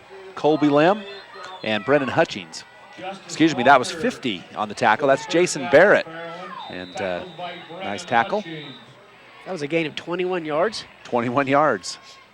2 minutes left even, and the clock is running. The ball's at the Parowan 42-yard line. Caleb Murphy back to pass. Murphy look at his left, and he's going to be taken down. Paxton Edwards with Paxton the sack. Edwards with the sack. Murphy loses 7. Sacked by number 12. And number 55. Yeah, Paxton Edwards with the sack, assist to Brendan Hutchings. So it'll be second down and let's call it 17, Jason. Clock continues to run, 1:27 left. Parowan not in a big hurry. Not in a hurry at all with time running out. Murphy stays in the shotgun, looks up, has another screen pass. This one intended for Topham, and it'll be incomplete, third down and 10. That does stop the clock at 1:14. Just a reminder, the Sunrise Engineering postgame show coming up. We'll take a look at this game, talk about the implications for next week's playoff game against the South Summit Wildcats, and more. Sunrise Engineering works to improve our community, and you can see how at sunrise-eng.com. All right, sunrise-eng.com. There you go. Okay, the third time was a charm. Murphy with a third down and 17. Back to pass. Pass knocked down, and that pass knocked down by number 50, I believe, Jason by Barrett. Jason Barrett. And Barrett excited for that play. It'll be fourth down and 17 for the Rams. They'll bring on the punting unit, and that might be Caleb Murphy's last snap as a quarterback for the Parowan Rams, and we look forward to seeing Caleb in basketball as he's a load underneath and plays very, very well. He's a lot of fun to watch. Reckoned with on that. So the Rams will punt. The Beavers have this one in the bag, 36-10, and we'll take a look at other scores on the Sunrise Engineering postgame show. Sunrise Engineering, we live and work close to you. Punt up, and it's going to land at the 35-yard line. It's going to go out of bounds at the 35, where the Beavers will take over, first and 10. And I believe they'll just kneel down a couple times. We'd like to thank tonight's scorekeeper, Paul Thomas. So they start at the 35-yard line. So a hard-fought game here, a little bit harder than I expected. I don't think the score really, tells the story of what happened. Anybody joining us late, this game was extremely close until the start of the fourth quarter. The first play in the fourth quarter, the Beavers finally open up a 2-score lead on the Rams. Yes, the Beavers scoring back-to-back in a matter of 10 seconds. So the clock running as Michael Roberts takes a knee. We will take a short break at the end of the game, take a look at the final stats, and do some players of the game for you. A lot more coming up on the Sunrise Engineering postgame show. They promote athletic and academic excellence, and you can visit them at sunrise-eng.com. Down to 40 seconds. As the Beavers will move into the semifinals and face the South Summit Wildcats, a place the Beavers haven't been for a while. And it's welcome territory. Yes, it is. Not only that, it's close to home down at SUU. Yeah, and we'll talk about the matchup with South Summit later, but this actually is not too bad. And we'll see how it goes. All eyes will be on Jesse McMullen and Kason Hutchings to see what happens with them next week against the South Summit Wildcats. That's it. That's our final. And it's the final of 36-10 as the Beavers defeat the Parowan Rams in extremely hard-fought 2A South action. We'll take a 2-minute break and be back for the final wrap-up after this.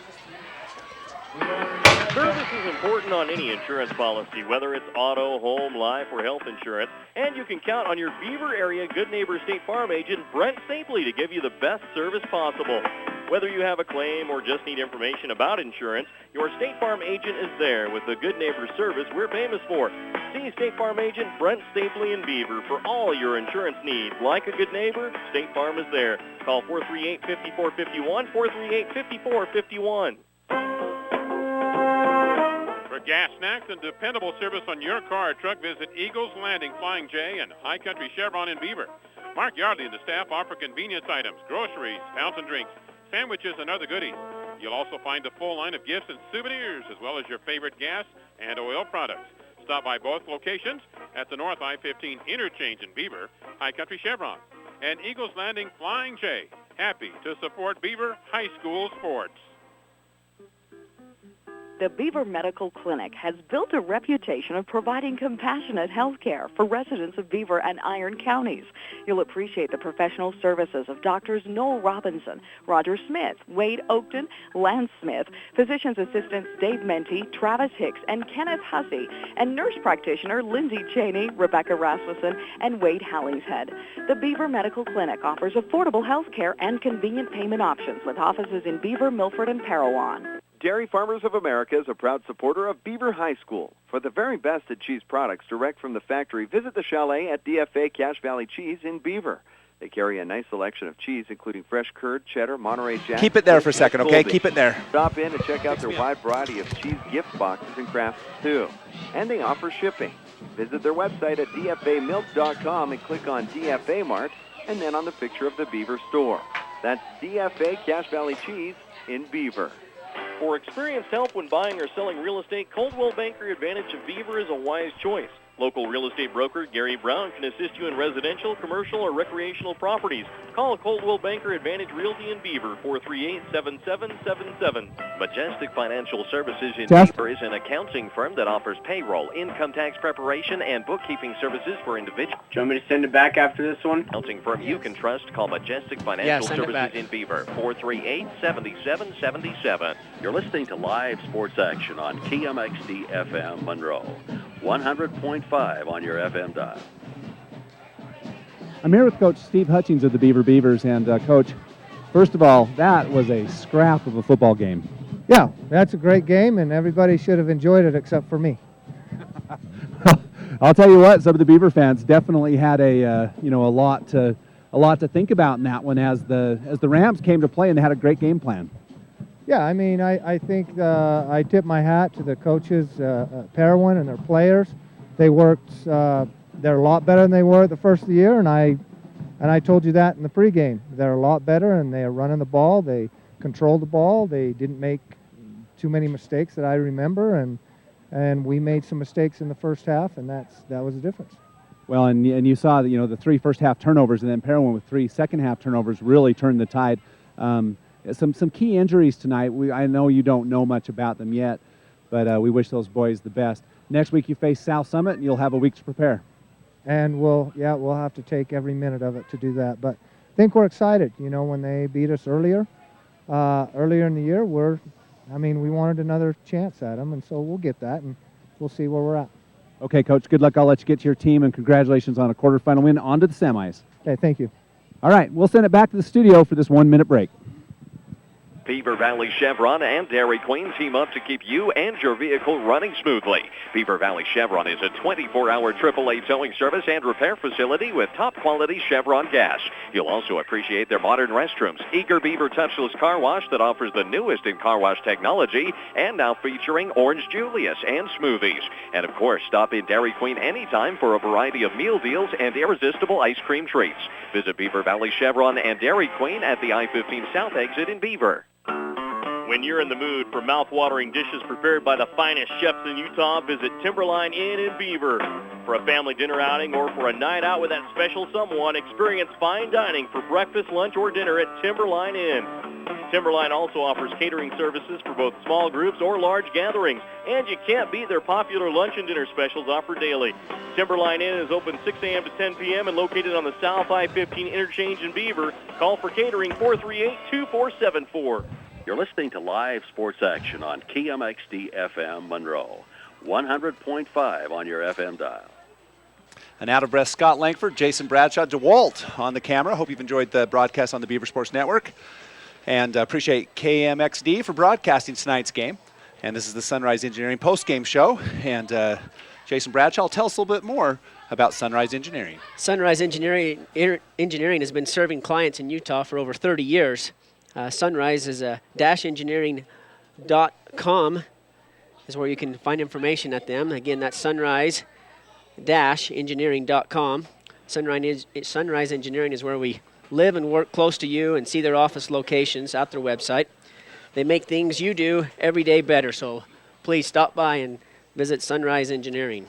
Well, and we do appreciate Sunrise Engineering and all that they do to sponsor 2A athletics. Now, just really quickly going to run down the scoring, then I've got some injury updates, and then we'll take care of the volleyball team updates as well. The Beavers finish with a total of 119 yards passing, 7 for 11. Matthew Roberts, Kason Hutchings was 3 for 6, 24 yards. And Matthew Roberts came in and was 4 for 4, 95 yards and 2 touchdowns. The sophomore came in and did just a great job in relief. He did. He made up for where Kason couldn't be due to the injury, and he made his presence known. Now, in the receiving category, brother Michael Roberts was he caught 4 passes for 47 yards. The long was a 20-yard TD pass from younger brother Michael. Payson Fells also benefited by a 55-yard TD catch and a touchdown. And so, nice job by Matthew Roberts, and the receivers benefited. 1 catch for 8 yards for Zach Harris. In the rushing department, Jesse McMullen, 46 yards on 14 carries. Of course, he went out with a rib injury. We'll update you on that right now. And it might be a dislocated rib, and more assessment will be ongoing with Beaver Valley Hospital, and see what happens with Jesse McMullen.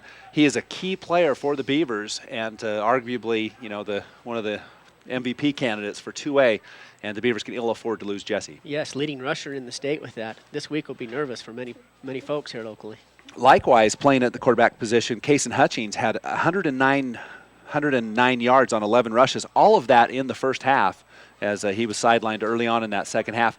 You could see that he wasn't able to run, but Kason Hutchings, when the Beavers had that, when all the momentum was going Parowan's way on that specific rush in the start of the fourth quarter, at the end of the second quarter, Hutchings just willed his team ahead and scored the go-ahead touchdown with 40.3 seconds left to make it 15-7, and that drive was capped off by an 8-yard run by Kason Hutchings. A great leading team captain, quarterback can do that to a team, help propel them into the end zone when they need to be there.